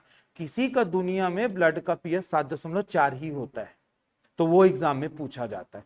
लेकिन जो डेटा चेंज हो जाता है वो एग्जाम में नहीं आता है, तो उसको पढ़ते समय आप वो कर देना इग्नोर, वैसे डेटा को याद करने की जरूरत नहीं। Got it? तो मैंने यहां मार्क किया हूं, मतलब औसतन। तो गुड मॉर्निंग रीना, अभी ज्वाइन किए हो आप क्लास? ठीक है, तो क्या है 70% तो एवरेज हम मान के चलते। क्यों मैं बता रहा हूं इसको याद रखना, फ्यूचर में पूछूंगा। इसका मैथमेटिकल कैलकुलेशन करना है हम लोग को। बायोमास जब निकालेंगे तो इसका ना परसेंटेज निकालना पड़ेगा, तो उस समय मैं आपसे पूछूंगा, नहीं बताऊंगा भाई। ठीक है, और हाँ आपको एक चीज और बता दूं, थोड़े थोड़े ना आप लोग परसेंट पढ़े हो कि नहीं, थोड़ा बहुत पढ़ लेना। परसेंट वाला टॉपिक मैथमेटिक्स में पढ़ ही लेना, क्यों पता है कुछ न्यूमेरिकल हमको बनाने पड़ेंगे। कुछ जगह परसेंट का कैलकुलेशन आता है, तो परसेंट मैं समझ रहा हूं कि आपको आता होगा, थोड़ा बहुत आता है कि नहीं आता है? आता होगा जी। अभी मॉल वाल घूमने जाओगे तो फ्लैट 50% ऑफ, तो तुरंत दिमाग दौड़ जाता है। 1000 का जीन्स 50% ऑफ, 500 रुपए पड़ेगा, चल भाई 2 ठो ले लेते हैं। समझ में आई ना बात? तो उतना परसेंट आना चाहिए आपको। ठीक है, खैर अब मैं जो बता दूंगा उतना फॉर्मूला खुद पढ़ ही लेना, क्योंकि कुछ कुछ जगह में कैलकुलेशन लगेगा। ठीक, चलिए जब आएगा देखेंगे। ये समझ में आ गया? तो क्या होता है, प्रोटोप्लाज्म जीव द्रव्य कोशिका झिल्ली के भीतर तरल पदार्थ है जिसका 70% भाग क्या होता है? जल होता है, जिसका 70% भाग जल होता है। और एक और टर्म आता है ऐसे ही, साइटोप्लाज्म। और साइटोप्लाज्म को क्या बोलते हैं? इसको बोलते हैं कोशिका द्रव्य। किसी को पता है दोनों में अंतर क्या होता है? साइटोप्लाज्म कहां रहता है? हाँ, केंद्रक के अंदर। और ये दोनों में अंतर पता रहना चाहिए आप, क्योंकि पता है एक बार पढ़ेंगे प्रोटोप्लाज्म, किसी टॉपिक में साइटोप्लाज्म, एक टॉपिक में प्रोटोप्लाज्म, किसी टॉपिक में साइटोप्लाज्म, अमीबम साइटोप्लाज्म, फलाना प्रोटोप्लाज्म। तो दिमाग कंफ्यूज होता है, जब दोनों चीज एक है, दो नाम क्यों रख दिए हैं? दो नाम नहीं रखे हैं, दोनों अलग अलग है इसलिए रखा गया है नाम। आप लोग ऑनलाइन वाले बताएंगे कि साइटोप्लाज्म क्या होता है, प्रोटोप्लाज्म की तो परिभाषा मैंने बता दी। देखिए डायग्राम में चलते तो समझ में आएगा। ये अब देखना ध्यान से, ये ग्रीन कलर से जो मैंने मार्क किया है वो हमारे शरीर की कोशिका झिल्ली है भाई, क्लियर? तो ये शरीर की कोशिका झिल्ली, तो हमारे शरीर की कोशिका झिल्ली के अंदर में ये जो तरल द्रव रहता है ना, ठीक है, ये जो तरल द्रव रहता है इसको हम लोग क्या बोलेंगे? इसको बोलेंगे प्रोटोप्लाज्म। पी मतलब प्रोटोप्लाज्म, क्लियर? ये जो तरल द्रव, ये तो बता दिया आपको। अब देखिएगा ध्यान से, हमारे शरीर में क्या होता है, केंद्रक में ध्यान दीजिएगा। केंद्रक, ये केंद्रक झिल्ली है जो ग्रीन कलर से बना है। तो केंद्रक झिल्ली के बाउंड्री में यहां पे, समझ रहे हो, केंद्रक झिल्ली के क्या है, बाउंड्री में ये। तो केंद्रक झिल्ली का जो बाउंड्री रहता है ना यहां पर, मतलब केंद्रक के चारों ओर, ये वाला एरिया जो मार्क कर रहा हूं, ये इसको बोलते हैं हम लोग क्या है, साइटोप्लाज्म। तो ये साइटोप्लाज्म है, क्या है, साइटोप्लाज्म, क्लियर? तो ये है साइटोप्लाज्म। ठीक है, तो इसका परिभाषा क्या हो जाएगा, है ना, केंद्रक के चारों ओर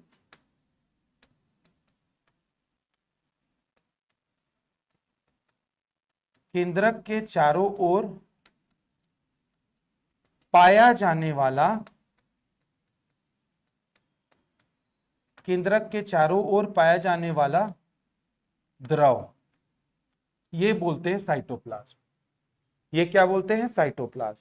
ठीक है, अब देखिएगा और क्या अंतर है दोनों में। ठीक है, और दोनों में क्या डिफरेंस है। ठीक है, ये हो गया। इसके बाद दूसरा डिफरेंस है, ये जो प्रोटोप्लाज्म रहता है ना, तो प्रोटोप्लाज्म अपेक्षाकृत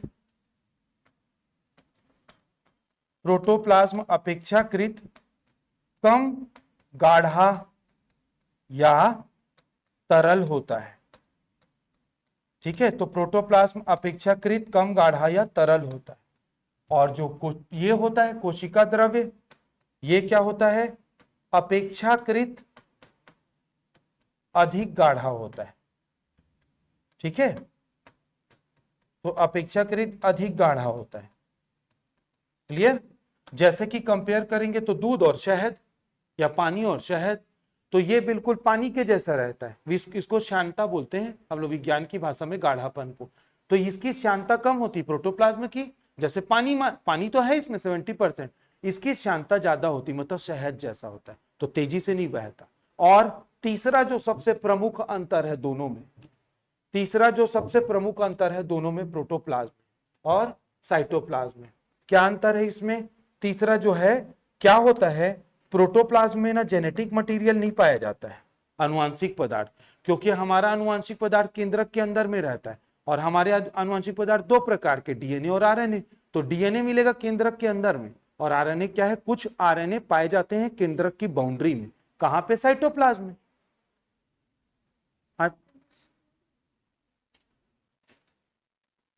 कुछ जो होता है वो क्या पाया जाएगा अपना, जो है कहां पर?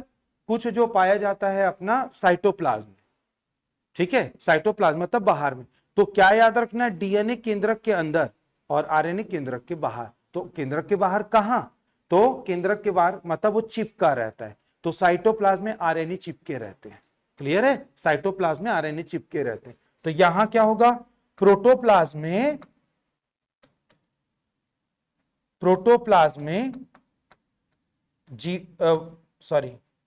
आनुवांशिक पदार्थ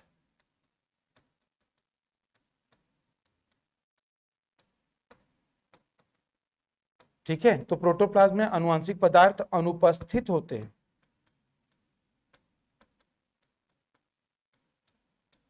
ठीक है, और क्या होगा? साइटोप्लाज्म में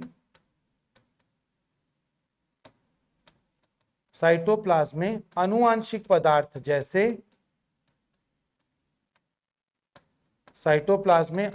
पदार्थ जैसे आरएनए पाया जाता है। क्लियर है? तो साइटोप्लाज्म में आनुवांशिक पदार्थ जैसे क्या है? आरएनए पाया जाता है। क्लियर है? तो ये दोनों तो आपको अंतर पता ही होना चाहिए। एक और टर्म आता है न्यूक्लियोप्लाज्म। तो न्यूक्लियोप्लाज्म कहां होता है? केंद्रक के अंदर जो तरल द्रव रहता है, न्यूक्लियस के अंदर न्यूक्लियोप्लाज्म। लिख लीजिएगा, उसको लिख देता हूं यहां पे। ये तीनों में अंतर आपको अच्छे से पता रहना चाहिए।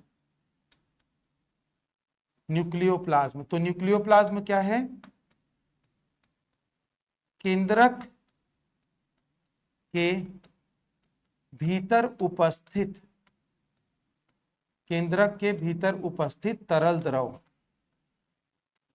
तो इसको क्या बोला जाता है? न्यूक्लियोप्लाज्म बोला जाता है। ये तीनों आपको पता रहना चाहिए। और याद रखिएगा, ये सब बेसिक चीज था, आपको पता होना चाहिए था, सब भूल गए हो। लेकिन फ्यूचर में नहीं बताऊंगा, आपसे पूछूंगा, मैं बता रहा हूं। ठीक है, फ्यूचर में बिल्कुल ये टर्म पता रहने चाहिए भाई, बहुत ही इंपॉर्टेंट है, नहीं तो आप कंफ्यूज हो जाओगे, फिर गया इधर का उधर। ठीक है, तो कोशिका सिद्धांत 1839 में स्लेटन एंड स्वान ने दिया। क्लियर? आगे बढ़ते हैं। एक और वैज्ञानिक का नाम आता है रुडोल्फ विर्चोव। ठीक है, तो इस सब वैज्ञानिक को क्या करना है? हमको याद करते जाना है भाई। ठीक है, एक और वैज्ञानिक का नाम आता है किसका? रुडोल्फ विर्चोव।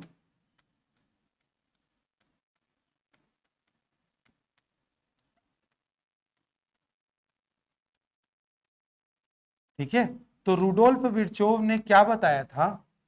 ठीक है, इन्होंने जो अपना सिद्धांत दिया था, ये है 1840 में, है ना? इन्होंने क्या बताया था रुडोल्फ विर्चो ने कि नई कोशिकाओं का निर्माण, नई कोशिकाओं का निर्माण, ये भी बहुत बार आया एग्जाम में, ठीक है। नई कोशिकाओं का निर्माण पुरानी कोशिकाओं से होता है, नई कोशिकाओं का निर्माण पुरानी कोशिकाओं से होता है। मतलब क्या है, जो पुरानी कोशिकाएं विभाजित होती है तब नई कोशिका बनती है, ये इनका बोलना था। लैटिन में दिया था इन्होंने अपना ये टर्म को, ये जो मैं लिखा हूं हिंदी में उन्होंने लैटिन में बताया था इसी चीज को, ठीक है। क्लियर। इंग्लिश में क्या बोलेंगे, new cell are found by pre existing cells, तो पुरानी कोशिकाओं से नई कोशिकाएं बनती है। मैं तो हिंदी में बता रहा हूं, उन्होंने लैटिन में क्या बोला था, वो लैटिन में पूछा जाता है एग्जाम।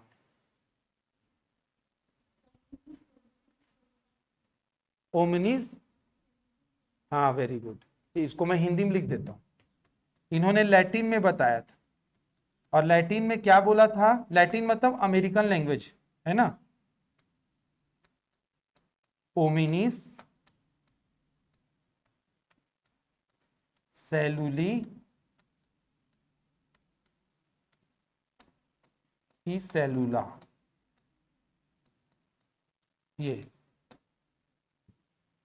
ये लैटिन में उन्होंने बताया था। तो जो मैं हिंदी में लिखा हूं उसको लैटिन में ये बोलते हैं, ओमिनिस सेलुली ई सेलुला, ठीक है। तो इसको ध्यान रखेंगे, ठीक है। तो इसको आपको ध्यान रखना है।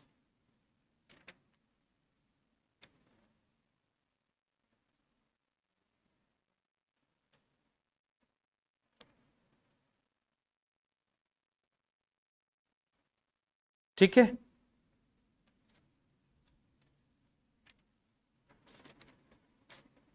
तो ये क्या था, सेल का ना जो डिस्कवरी हुआ उससे रिलेटेड साइंटिस्ट हैं, पूरा रटना है to the point. Robert Hooke, Robert Brown, Schleiden and Schwann, Anton von Leeuwenhoek, J E Purkinje और रुडोल्फ विर्चो, ये आपको पता रहना चाहिए। याद कर लोगे कल, इतना हो जाएगा ना, हाँ तो इसको याद करके आइएगा, ठीक है। क्लियर है, ठीक। तो ये क्या था, सेल से रिलेटेड सारी चीजें थी। अब आते हैं हम लोग डायग्राम में, है ना। ये तो अभी क्या है, डायग्राम में ये जितना भी मैंने बनाया लेबनिंग की, ये सभी के सभी को क्या बोलते हैं, ये सभी के सभी को हम लोग बोलते हैं क्या, कोशिकांग। कोशिका के अंग है ना, ठीक है। तो ये क्या है, कोशिका के अंग। तो कोशिका के अंग मतलब क्या हो गया, कोशिकांग, ठीक है। कोशिका के अंग मतलब कोशिकांग, सेल ऑर्गेनली,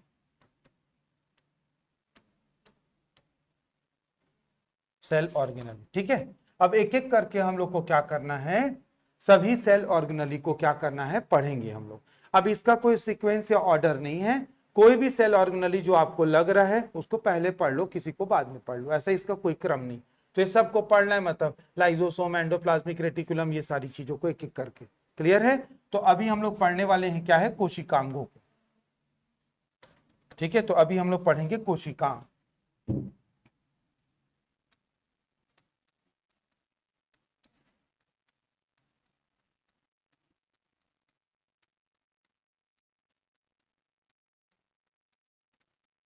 कोशिकांग एवं उनके कार्य।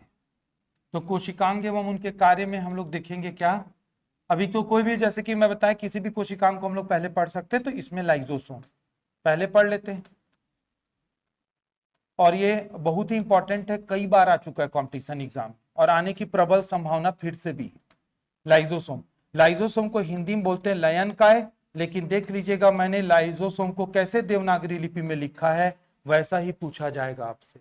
लयनकाय तो मैं जिंदगी में कभी देखा नहीं, पूछते एग्जाम। आई बात समझ में। तो आपको क्या करना है कि आपको ऐसे ही याद करना है इंग्लिश में, हिंदी तो पता ही है आपको, तो इंग्लिश को क्या करते जाना है, आपको देखते जाना है ना, इंग्लिश का टर्मिनोलॉजी, ठीक है। लाइजोसोम क्यों इंपॉर्टेंट है, क्योंकि लाइजोसोम का ना एक उपाधि दिया गया है, किस नाम से जाना जाता है लाइजोसोम, हाँ इसको आत्महत्या की थैली बोलते हैं। देखिएगा अब प्रश्न क्या बनेगा उसको समझते हैं। प्रश्न ये बनेगा कि लाइजोसोम को ना आत्महत्या की थैली बोलते हैं, वो अधिकांश लोगों को पता है, ठीक है। वो तो सिंपल क्वेश्चन हो गया, आ गया बल्ले बल्ले, आगे तो अच्छी बात है कि हमको पता था, पढ़ के गए थे, लेकिन क्या है अगर एडवांस क्वेश्चन बनेगा यहीं से तो आपको पूछेगा कि लाइजोसोम को आत्महत्या थैली बोलते क्यों, उसको भी जानना है। ठीक है, क्लियर है? तो इसको भी जानना है क्या कि ना लाइजोसोम को आत्महत्या की थैली क्यों बोलते हैं, तो इसको समझते हैं हम लोग। तो ये क्या है, लाइजोसोम को किसने ढूंढा था, ये वैज्ञानिक को लिख लीजिएगा, वैज्ञानिक क्रिश्चियन डू डवे।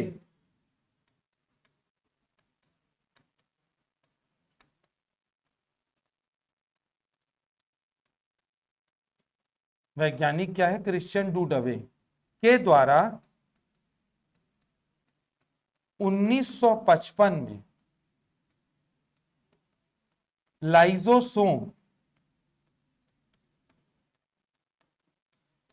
देखा गया।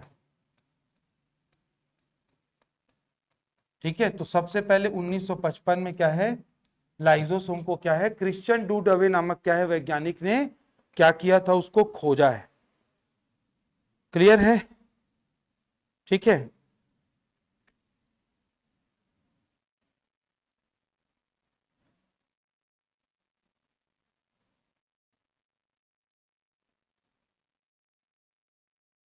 ठीक है।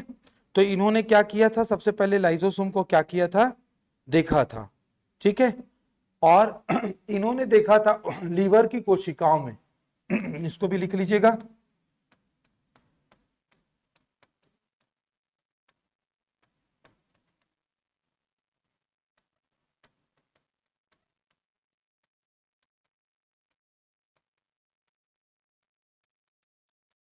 तो लीवर की सेल में इसको सबसे पहले देखा गया था। अब आते हैं हम लोग क्या कि लाइजोसोम को ना आत्महत्या की थैली क्यों बोलते हैं, ये देखते हैं।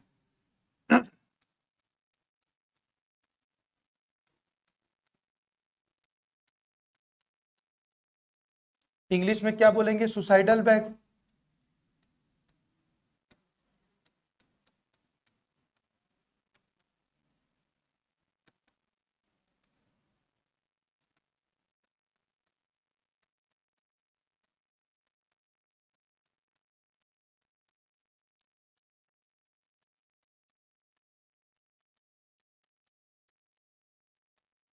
ठीक है, तो लाइजोसोम को क्या बोला जाता है, सुसाइडल बैग या आत्महत्या की थैली कहा जाता है। तो क्यों कहा जाता है उसको देखते हैं। है ना, कारण तो इसके बहुत सारे कारण हैं, है ना, तो उसको कारण को देखते हैं क्योंकि कारण का तो क्वेश्चन बनेगा ही इसमें से।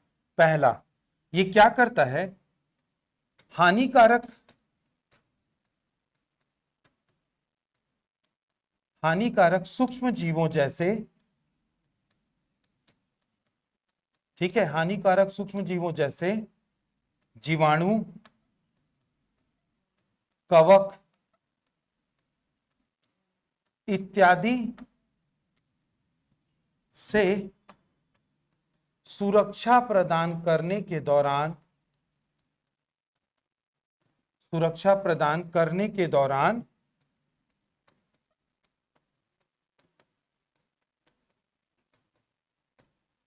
स्वयं मृत हो जाता है। ठीक है, अब ये कैसे, इसको समझते हैं।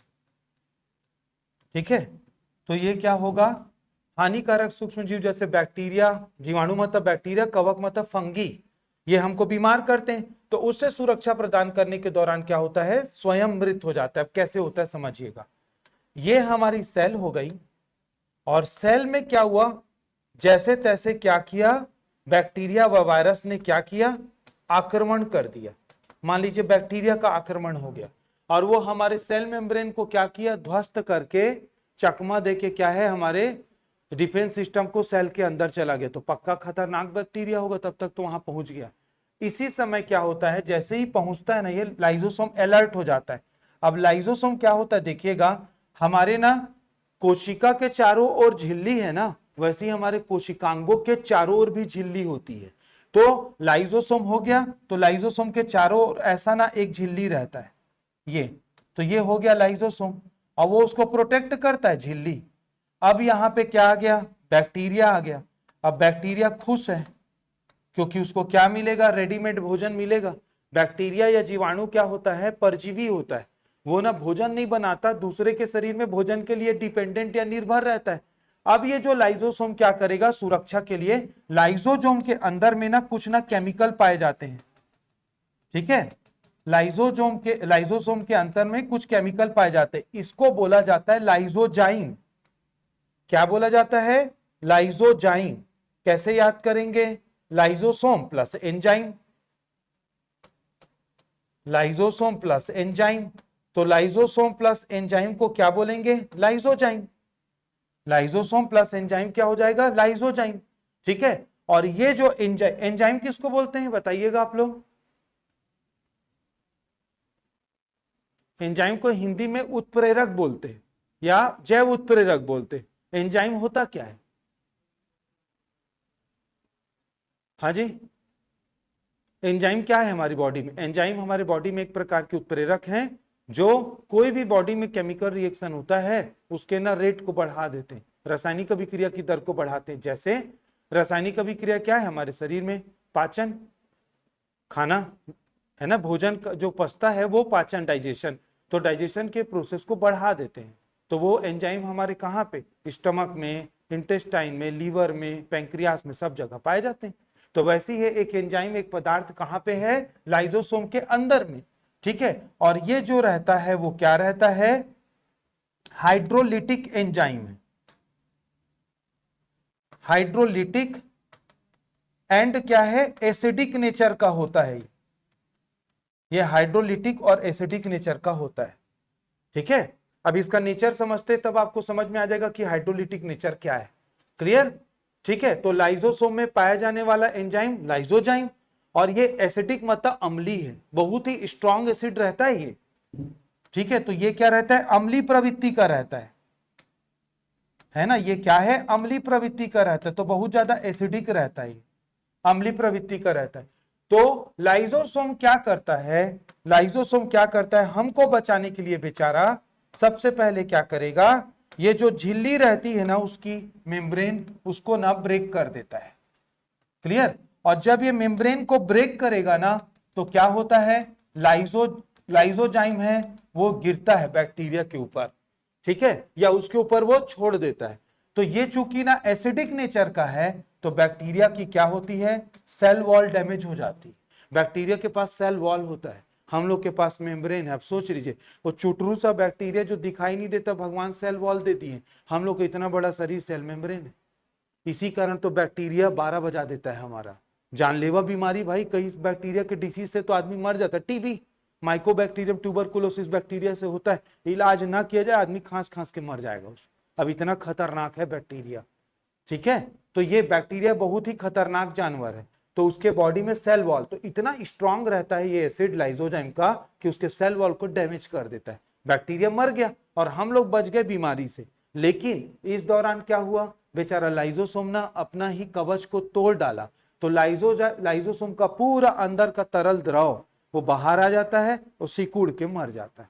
तो लाइजोसोम है क्या, क्यों आत्महत्या की थैली बोले, क्योंकि उसने बैक्टीरिया या कवक के आक्रमण से बचाते समय खुद मर गया बेचारा, लेकिन हमको बीमारी से बचा लिया। तो बाजीगर पिक्चर का शाहरुख खान है, देखियो क्या बाजीगर, नहीं देखिए हो शाहरुख खान का, तो उसमें देखिएगा, अच्छी मूवी, ब्लॉकबस्टर सुपरहिट पिक्चर थी शाहरुख खान की। तो उसमें अब तक मैं तो बता ही दिया आपको, है ना स्टोरी, फिर भी देखिएगा अच्छी मूवी है, ठीक है। तो उसमें क्या है ना, तो वही होता है लास्ट में, वो क्या है, विलेन को मारते मारते हीरो ही मर जाता है। तो यही है, क्या है, लाइजोसोम क्या है, तो शाहरुख खान है भी है, बाजीगर है, तो बाजीगर है, याद रखिएगा तो याद रहेगा।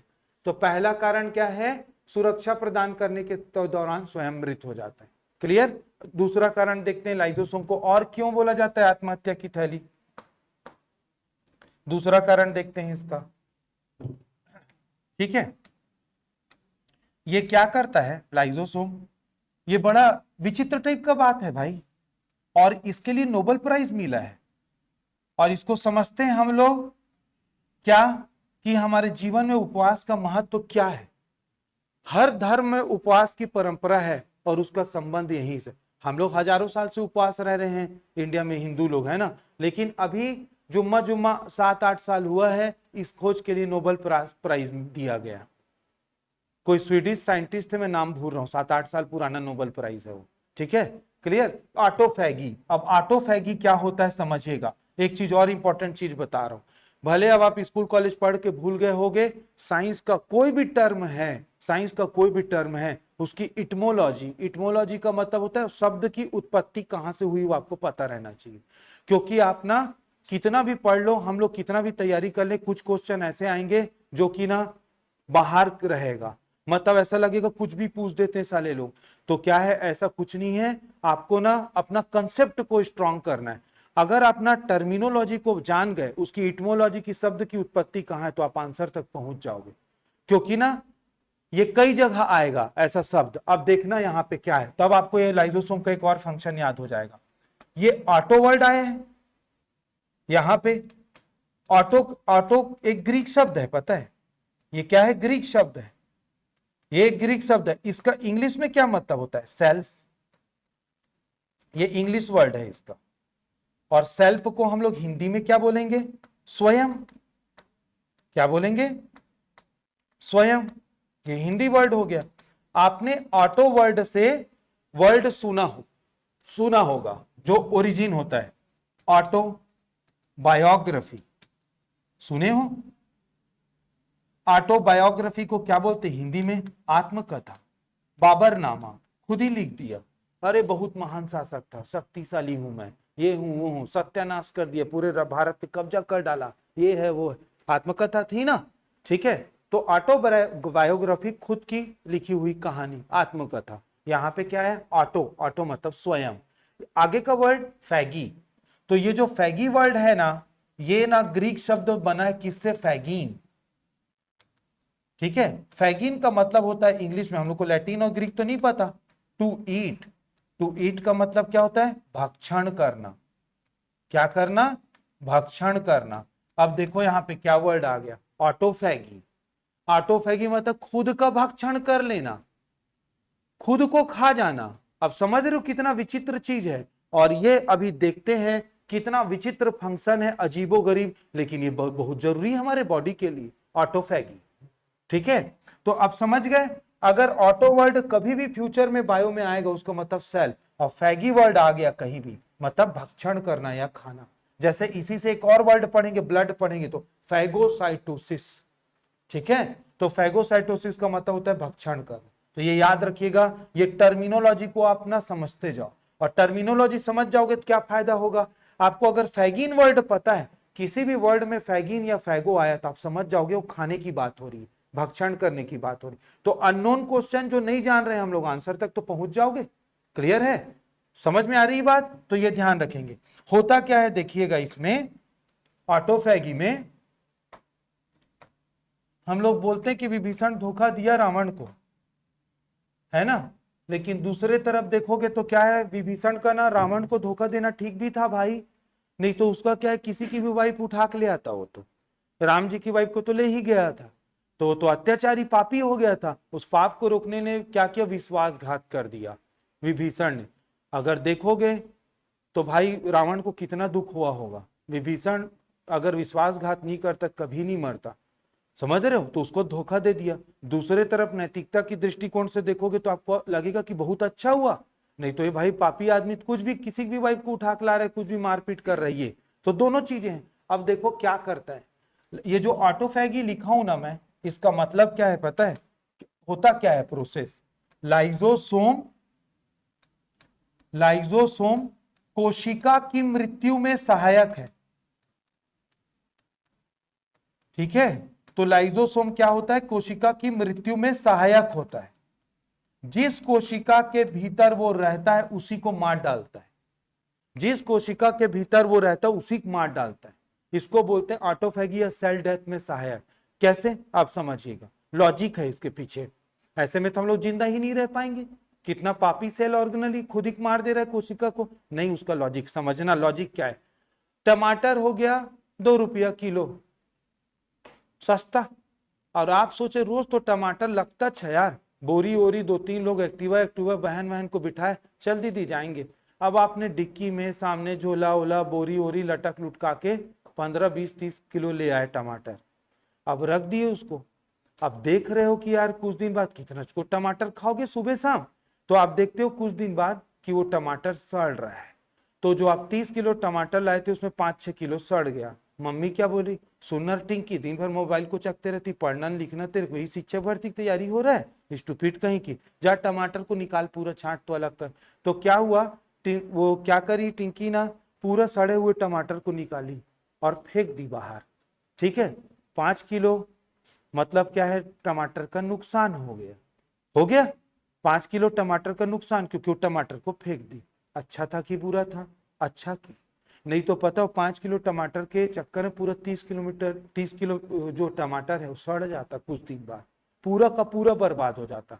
तो उससे अच्छा है 5 किलो को फेंकने में ही भलाई है। होता क्या है पता है, जब हमारे ना शरीर में कोशिका बूढ़ी हो जाती है या बीमार हो जाती, तो लाइजोसोम उसको जज करता है। अब लाइजोसोम कैसे जज करेगा, ए साला यार डोकरा ढाकरा हो गया है, लकर धकर इसका कोशिका, आज सोमवार है, ज्यादा शनिवार तक जिंदा रहेगा, ये आज ही मार देता हूं। या बीमार हो गई कोशिका, वायरल फीवर था 1 हफ्ते तक, और शरीर की कुछ कोशिकाएं क्या क्षतिग्रस्त हो गई उस वायरल फीवर की बीमारी कारण, कमजोर पड़ गई, ढंग से काम कर रही, माइटोकॉन्ड्रिया लकर धकर ले दे के एटीपी बना रहा है, न्यूक्लियस बोलता है मैं तो नहीं कर पाऊंगा भाई, डिवीजन अब हो गया, जाने का दिन आ रहा है।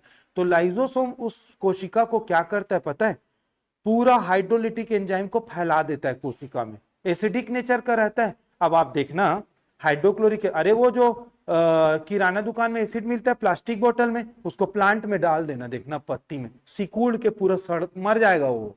देखिए डालोगे एसिड को प्लांट के उसमें, पत्ती मर जाएगा वो। तो ये क्या करता है पता है, अपने आप को ब्लास्ट करता है लाइजोसोम, पूरा एसिड को फैला देता है कोशिका में, और उस हाई एसिडिक नेचर के कारण जो फ्लूइड है पूरी कोशिका क्या होती है, खत्म। अब जैसी कोशिका खत्म होती है, मर गई वो कोशिका, तो पड़ोस की कोशिका देखती है, अरे बाप रे इसका तो अंतिम संस्कार हो गया आज, तो वो जो कोशिकाएं हैं नई कोशिकाएं बनाना चालू कर देती है। समझ में आई बात, जैसे ये तो हमारे दैनिक जीवन में भी होता है, ए यार रोज कचर कचर करते रहती, दिमाग खराब हो गया है, बस ये फोन करो, ये हटा साला ब्लॉक करो, मत बात करो, तो कोई जाएगा तभी कोई नया आएगा जीवन में।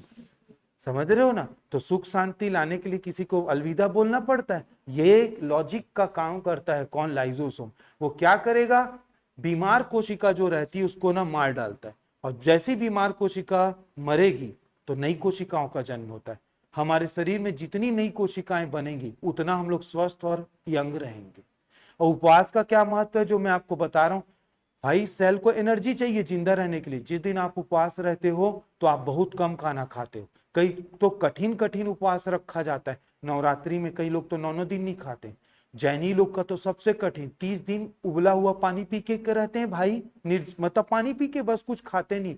तो जब हम लोग उपवास रहते हैं तो क्या होता है, जो कमजोर या बीमार कोशिका रहती है ना वो गए मर जाती है, और जैसे ही उपवास खत्म होता है हम लोग खाना वाना खाएंगे, वो कोशिकाओं को, नेबरिंग जो कोशिकाएं पड़ोस की, उनको एनर्जी मिलती है, वो तेजी से नई कोशिका बनाती।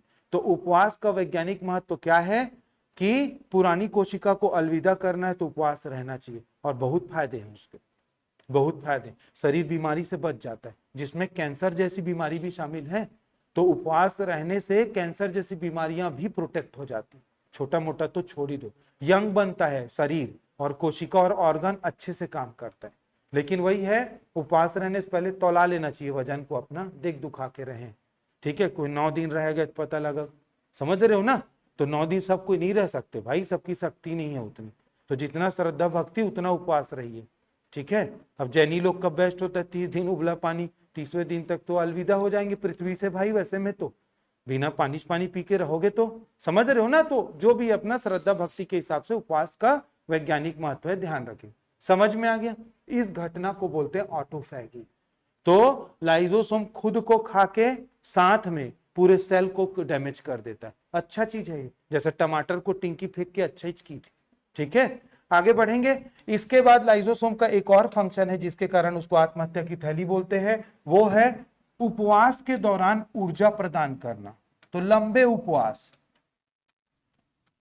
लंबे उपवास जो वही नवरात्रि और 30 दिन का जो संथारा रखते हैं जैनी लोग, इसको स्टारवेशन बोलते हैं, ठीक है। तो स्टारवेशन मतलब लंबे उपवास के दौरान क्या करना, ऊर्जा प्रदान करना।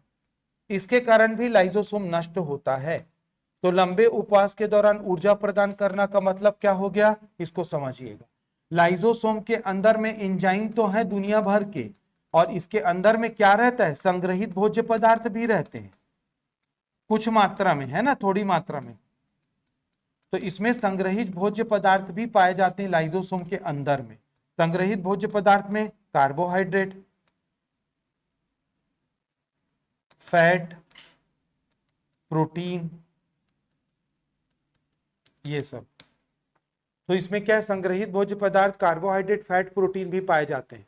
ठीक है, तो जब हम लोग उपवास रहते हैं तो ये क्या करेगा, अपने कवच को तोड़ता है, और कवच को तोड़ेगा तो ये क्या हो जाता है, भोज्य पदार्थ कोशिका के अंदर बिखर जाते हैं और ऊर्जा प्रदान करते हैं। तो ये थोड़े समय के लिए, थोड़े समय के लिए क्या करता है, हमको एनर्जाइज कर देता है। ठीक है, तो ये इन सभी कारणों से बेचारा क्या करता है, बहुत ही निस्वार्थ है ना, और क्या करेगा, हमको जब जरूरत रहती तब सहायता करता है, और खुद मर जाता है। तो इसी कारण हम लोग इसको आत्महत्या की थैली के नाम से जानते हैं। क्लियर है? ठीक है, तो ये ध्यान रखेंगे, तो ये बहुत ही इंपॉर्टेंट है। तो क्या है कि हमको ये तो पता है कि लाइसोसोम आत्महत्या की थैली, लेकिन क्यों है वो भी जानना पड़ेगा। ठीक है, वो भी जानना पड़ेगा। ठीक, तो ये हमने पढ़ा आज एक कोशिकांक लाइसोसोम। ठीक है, कल मिलते हैं, फिर आगे का कंटिन्यू करेंगे। आज थोड़ा ठीक भी नहीं लग रहा है तबीयत मेरे को, है ना। तो कल फिर वही 11 से 1 का टाइम रहेगा, 2 घंटे की क्लास रहेगी, है ना। तो कल मिलते हैं 11 बजे। आगे का सेल वाला जो माइटोकॉन्ड्रिया सब बचा हुआ है, तो कल सबको एक एक करके पढ़े, फिर लास्ट में सेल कंप्लीट हो जाएगा। तो मैं फिर आपको बताऊंगा क्वेश्चन किस लेवल तक जा सकता है। हाँ, बुक कल मैंने बताया था आपको 11th और 12th का एनसीईआरटी पढ़ना है, 11th और 12th का एनसीईआरटी। और जहां हमको लगेगा कि एनसीईआरटी में उतना नहीं दिया, तो रेफरेंस के लिए दूसरे बुक का फोटो कॉपी 2-4 पेज का करवा लें। आप ना बुक के चक्कर में मत पड़िए, और ना कोई भी पब्लिकेशन की बुक तो लेना ही मत। कारण मैं बता रहा हूँ, वो पब्लिकेशन की बुक में यदि गलत फैक्ट दिया होगा भाई, और आप गलत टिक कर दिए एग्जाम में, तो गए। मैं नाम नहीं ले रहा हूँ। सबसे बेस्ट बुक एनसीईआरटी क्यों है, क्योंकि वो गवर्नमेंट की बुक है। कोई भी दावा आपत्ति लगाना है तो आप उसका रेफरेंस लगा सकते हो, और उसके ना फैक्ट पूरे ऑथेंटिक है। एनसीईआरटी में गलतियां बहुत ही कम है, नहीं बराबर। और भाई नीट के एग्जाम में और एम्स के एग्जाम में बच्चे वही पढ़ के डॉक्टर बन रहे हैं।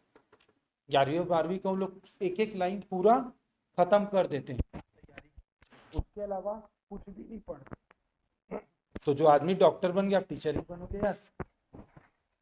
आप देख लीजिएगा भाई, पूछ लीजिए घर में कोई डॉक्टर वॉक्टर होंगे जान पहचान के, नहीं तो सोशल मीडिया यूट्यूब वगैरह तो है ही है जानने के लिए। ठीक है, तो जिनको मैं जानता हूँ पर्सनली, वो तो 2 साल उसी को घिसते रहते थे भाई, एनसीईआरटी को, उसी को लाल पीला हरा नीला कर करके पढ़े। हाँ, नीट का एग्जाम अलग है, फिजिक्स केमिस्ट्री के लिए थोड़ा एडवांस बुक की जरूरत पड़ती, लेकिन बायोलॉजी तो लोग 11वीं 12वीं उसी से ही पढ़ते। इवन एम्स के एग्जाम, एम्स तक के एग्जाम में जहाँ सीट कम और कंपटीशन बहुत ज्यादा है, लोग एनसीईआरटी ही पढ़ते 11वीं 12वीं। तो आपको भटकना नहीं, नोट्स वगैरह कोई भी पब्लिकेशन की बुक गाइड वाइड मत लीजिएगा, फैक्ट गलत होंगे तो आपको बहुत नुकसान है। एनसीईआरटी ऑथेंटिक है, और मैं बार बार रिपीट कर रहा हूँ, जरूरत पड़ेगा तो हम लोग किसी बुक का रेफरेंस लेंगे, जैसे कि ये वाली बुक है, जरूरत पड़ेगा तो इससे ले लेंगे रेफरेंस, इसमें कोई दिक्कत की बात नहीं। ठीक है, बट आपको 11वीं 12वीं का एनसीईआरटी फ्री में डाउनलोड भी होता है। सबसे अच्छा है कि आप ले लो, सस्ते में आता हो तो ले ही लो भाई, क्योंकि वो मोबाइल से पढ़ना 100 झंझट है। फिर मोबाइल का अपडेट ऑन कर रहे हो, फिर वो वहाँ माया जाल, फिर जानते रहे हो, फिर व्हाट्सएप ही खेल रहे हैं आधा घंटा 2 घंटा, फेसबुक में कब निकल गया पता नहीं लगा। तो सब छोड़िए, बुक को पढ़िए, बुक पढ़ना अच्छा भी है ना। ठीक है, तो बुक ले लीजिएगा, उसी से पढ़ना है। बाकी कुछ जरूरत होगी तो मैं बताऊंगा, वैसे जरूरत तो नहीं पड़ेगी। हाँ, ऑब्जेक्टिव किससे सॉल्व करना है वो बुक को मैं कल ले आऊंगा, दिखा दूंगा आपको। ऑब्जेक्टिव बहुत जरूरी, आप ऑब्जेक्टिव को जरूर सॉल्व कीजिए। ऑब्जेक्टिव की बुक लीजिए, जैसे 3-4 फ्रेंड हो ना आप लोग, तो अलग अलग ऑब्जेक्टिव का बुक लो। एक कोई यूथ कंपटीशन टाइम्स ले लिया, एक ने नीट का सॉल्व पेपर ले लिया, एक ने घटना चक्र ले लिया, साइंस का घटना चक्र आता है, समझ रहे हो। तो 3 लोग हो तो 3 लोग ऑब्जेक्टिव के लिए अलग अलग बुक ले लिए, एक्सचेंज करके सॉल्व करते रहो। उसको पेन से टिक मत करना, पेंसिल से मार्क कर लो, या अरे ओएमआर शीट की कॉपी ले लेना, यहाँ से ओएमआर शीट का फोटो कॉपी करा लो, यहाँ कोचिंग में मिल जाएगा। घर में जाके जैसे आपने सेल पढ़ लिया पूरा अच्छे से। और हाँ, सबसे बड़ी बात, आप क्या है क्वेश्चन तभी अटेम्प्ट कीजिएगा जब ऑब्जेक्टिव लोगे, जब तक ईमानदारी से याद करके 4 बार रिवीजन कर रहे हो तब। कभी भी बिना पढ़े क्वेश्चन अटेम्प्ट मत करना, कारण वो गलत होगा और आप फ्रस्ट्रेट हो जाओगे। हमको अपना कॉन्फिडेंस को भाई सिलेक्शन तक बना के रखना है, तो डिमोरलाइज नहीं होना है, फ्रस्ट्रेट नहीं होना है। तो तभी टेस्ट दिलाइए और अपीयर होइए कोई भी ऑनलाइन ऑफलाइन टेस्ट में जब आपकी तैयारी पूरी है। और दूसरा, जब आपने याद और रिवाइज पूरे कॉन्फिडेंस से किया है, अच्छे से मेहनत करके, क्योंकि आधा अधूरा पढ़ाई में आधा अधूरा क्वेश्चन बनाओगे आप, पता है वैसे में आपने धीरे धीरे आपका ग्राफ नीचे गिरेगा। और इधर उधर का जो भी है ऑनलाइन ऑफलाइन टेस्ट सीरीज जो चला रहे हैं, देखो मैं आपको ईमानदारी से बता रहा हूँ क्या है कहानी। कुछ नाम नहीं ले रहा हूँ, कुछ टेस्ट सीरीज बहुत ईजी क्वेश्चन, ऊर्जागरी, माइटोकॉन्ड्रिया, आत्मात्यक थैली, कोशिका कोश, राबर्ट, आप 190 बना दिए, फोड़ दिए एकदम। और आपको वैसे ही क्वेश्चन 6 महीने तक वो दे रहा है, तो आपका तो कॉन्फिडेंस हिमालय पर्वत से भी ऊपर पहुंच गया है। इसकी तो साला टॉप तो मैं ही करूंगा जॉनी। लेकिन क्या है, उतने सरल प्रश्न भी नहीं पूछे जाते एग्जाम में, वो तो 100 में 20-30 टाइप का आएगा। और कुछ कठिन करने के लिए आए पाए कुछ भी नेट वेट का क्वेश्चन को डाल देंगे, लाइफ साइंस का। अब साला एक ठो बोहनी नहीं हो रहा है, 100 ठो में एक भी नहीं बन रहा है, भगवान ये साल तो गए लग रहा है। तो आपको थोड़ा समझदार बनना है और आपको ये देखना है कि प्रश्न आता कैसे है भाई शिक्षक भर्ती में। उस टाइप का तो ये लोग पूछ नहीं रहे हैं पापी लोग, या तो एकदम इजी पूछ दे रहे हैं, या तो लाइफ साइंस का IAS वाईएएस का IMI क्वेश्चन दे रहे हैं। दोनों के चक्कर में नहीं पड़ना है। पता है, टेस्ट पेपर ऐसा हो जो वास्तव में आपकी तैयारी करवाए। पढ़ क्या है, कुछ बना, कुछ अटके, कुछ गलती किए, तो एवरेज मार्क्स आ रहे हैं आपके, वो समझ में आता है भाई। टेस्ट पेपर हर बार 90 पा रहे हो, उसके बाद सिलेक्शन नहीं हुआ, या आप एलिजिबल थे, आप ना बहुत अच्छे कैंडिडेट थे, आपका सिलेक्शन होता, तो पापी टेस्ट सीरीज के कारण आपका कॉन्फिडेंस 12 बज गया और आप पूरे 6 महीने तक पूरा डिमोरलाइज हो। हर संडे को अरे यार 10 बनता है, 12 बनता है, 10 बनता है, 12 बनता है, साला इतने खाक सिलेक्शन नहीं होगा। तो वह समझ रहे हो, तो समझदार बनो। तो कुछ भी टेस्ट सीरीज नहीं उठाना है, मैं कोई भी बुक गाइड तो मत लेना। गाइड आप जानते हो मैं नाम नहीं ले रहा हूँ, तो कोई भी गाइड और पब्लिकेशन की बुक लेना ही नहीं है, ठीक है। क्योंकि अगर फैक्ट गलत ही होता ही है, कुछ ना कुछ तो गलत होगा ही, तो आप फिर फंस जाओ, ठीक है। तो बुक मैंने बता दिया, बेस्ट बुक केवल वही है, आप ना ऑब्जेक्टिव की बुक को इकट्ठा करो। 3-4 लोग हैं, 3-4 अलग अलग ऑब्जेक्टिव एक्सचेंज कर करके सॉल्व कर। जितना ज्यादा आप MCQ सॉल्व करोगे, जितना ज्यादा, उतना ज्यादा आपका कॉन्फिडेंस बढ़ेगा और आपका दिमाग दौड़ेगा कि साले पूछते कैसे हैं लोग। जिस दिन आप क्वेश्चन को एंटिसिपेट करना सीख गए कि हाँ यार ये वाले टॉपिक से ऐसा ऐसा और ऐसा क्वेश्चन बन सकता है, तो आपका सिलेक्शन हो जाएगा। जैसे ही टॉपिक को कंप्लीट होने दो, मैं बताऊंगा क्या क्या लेवल होता है, मतलब बेसिक क्वेश्चन, ट्रिकी क्वेश्चन और एडवांस क्वेश्चन। क्योंकि ना आपका कथन कारण वाला भी क्वेश्चन आएगा, जैसे एम्स में पूछा जाता है 100%। उसके नहीं आया था, अच्छा है, तैयारी तो करेंगे ना, तैयारी तो करेंगे। क्या विराट कोहली बस ओवर पिच बॉल को ही 6 मार के करता है क्या? 2-4 बार मुंह नहीं फूटेगा तो कैसे कोच को मजा आएगा? तो बोलता है बाउंसर डाल साले को बढ़िया 150 की स्पीड में, उसकी भी तो प्रैक्टिस करनी पड़ेगी। क्योंकि भैया जान रहे हैं विराट कोहली देख रहे हैं, साला बस बेटा तू ऐसी ओवर पिच में है ना, मार स्पिनर को चक्कर, तेरे को बताता हूँ, फास्ट बॉलर आएगा पहला बाउंसर मुंह टूटेगा, हो गया खत्म कहानी की। समझ रहे हो ना? तो हमको तो हर तरीके का क्वेश्चन को सॉल्व करना है, क्योंकि कोई नहीं जान रहा है भाई, किसी पापा जी को नहीं पता है कैसे क्वेश्चन आने वाला है। समझ रहे हो ना? तो हमको अपनी तैयारी ऐसी रखनी कि पूछ तू भाई, तेरा औकात देखता हूं मैं कि क्या ही पूछेगा साला, पढ़ के जाऊंगा ऐसा निकालूंगा एग्जाम में ही। तो इस कॉन्फिडेंस के साथ जाना है, तो हमको क्वेश्चन का तरीका पता रहना चाहिए, कैसे कैसे पूछते हैं। टॉपिक कंप्लीट होगा मैं फिर आपको बताऊंगा, ठीक है। कल मिलते हैं 11 बजे, आगे कंटिन्यू करेंगे।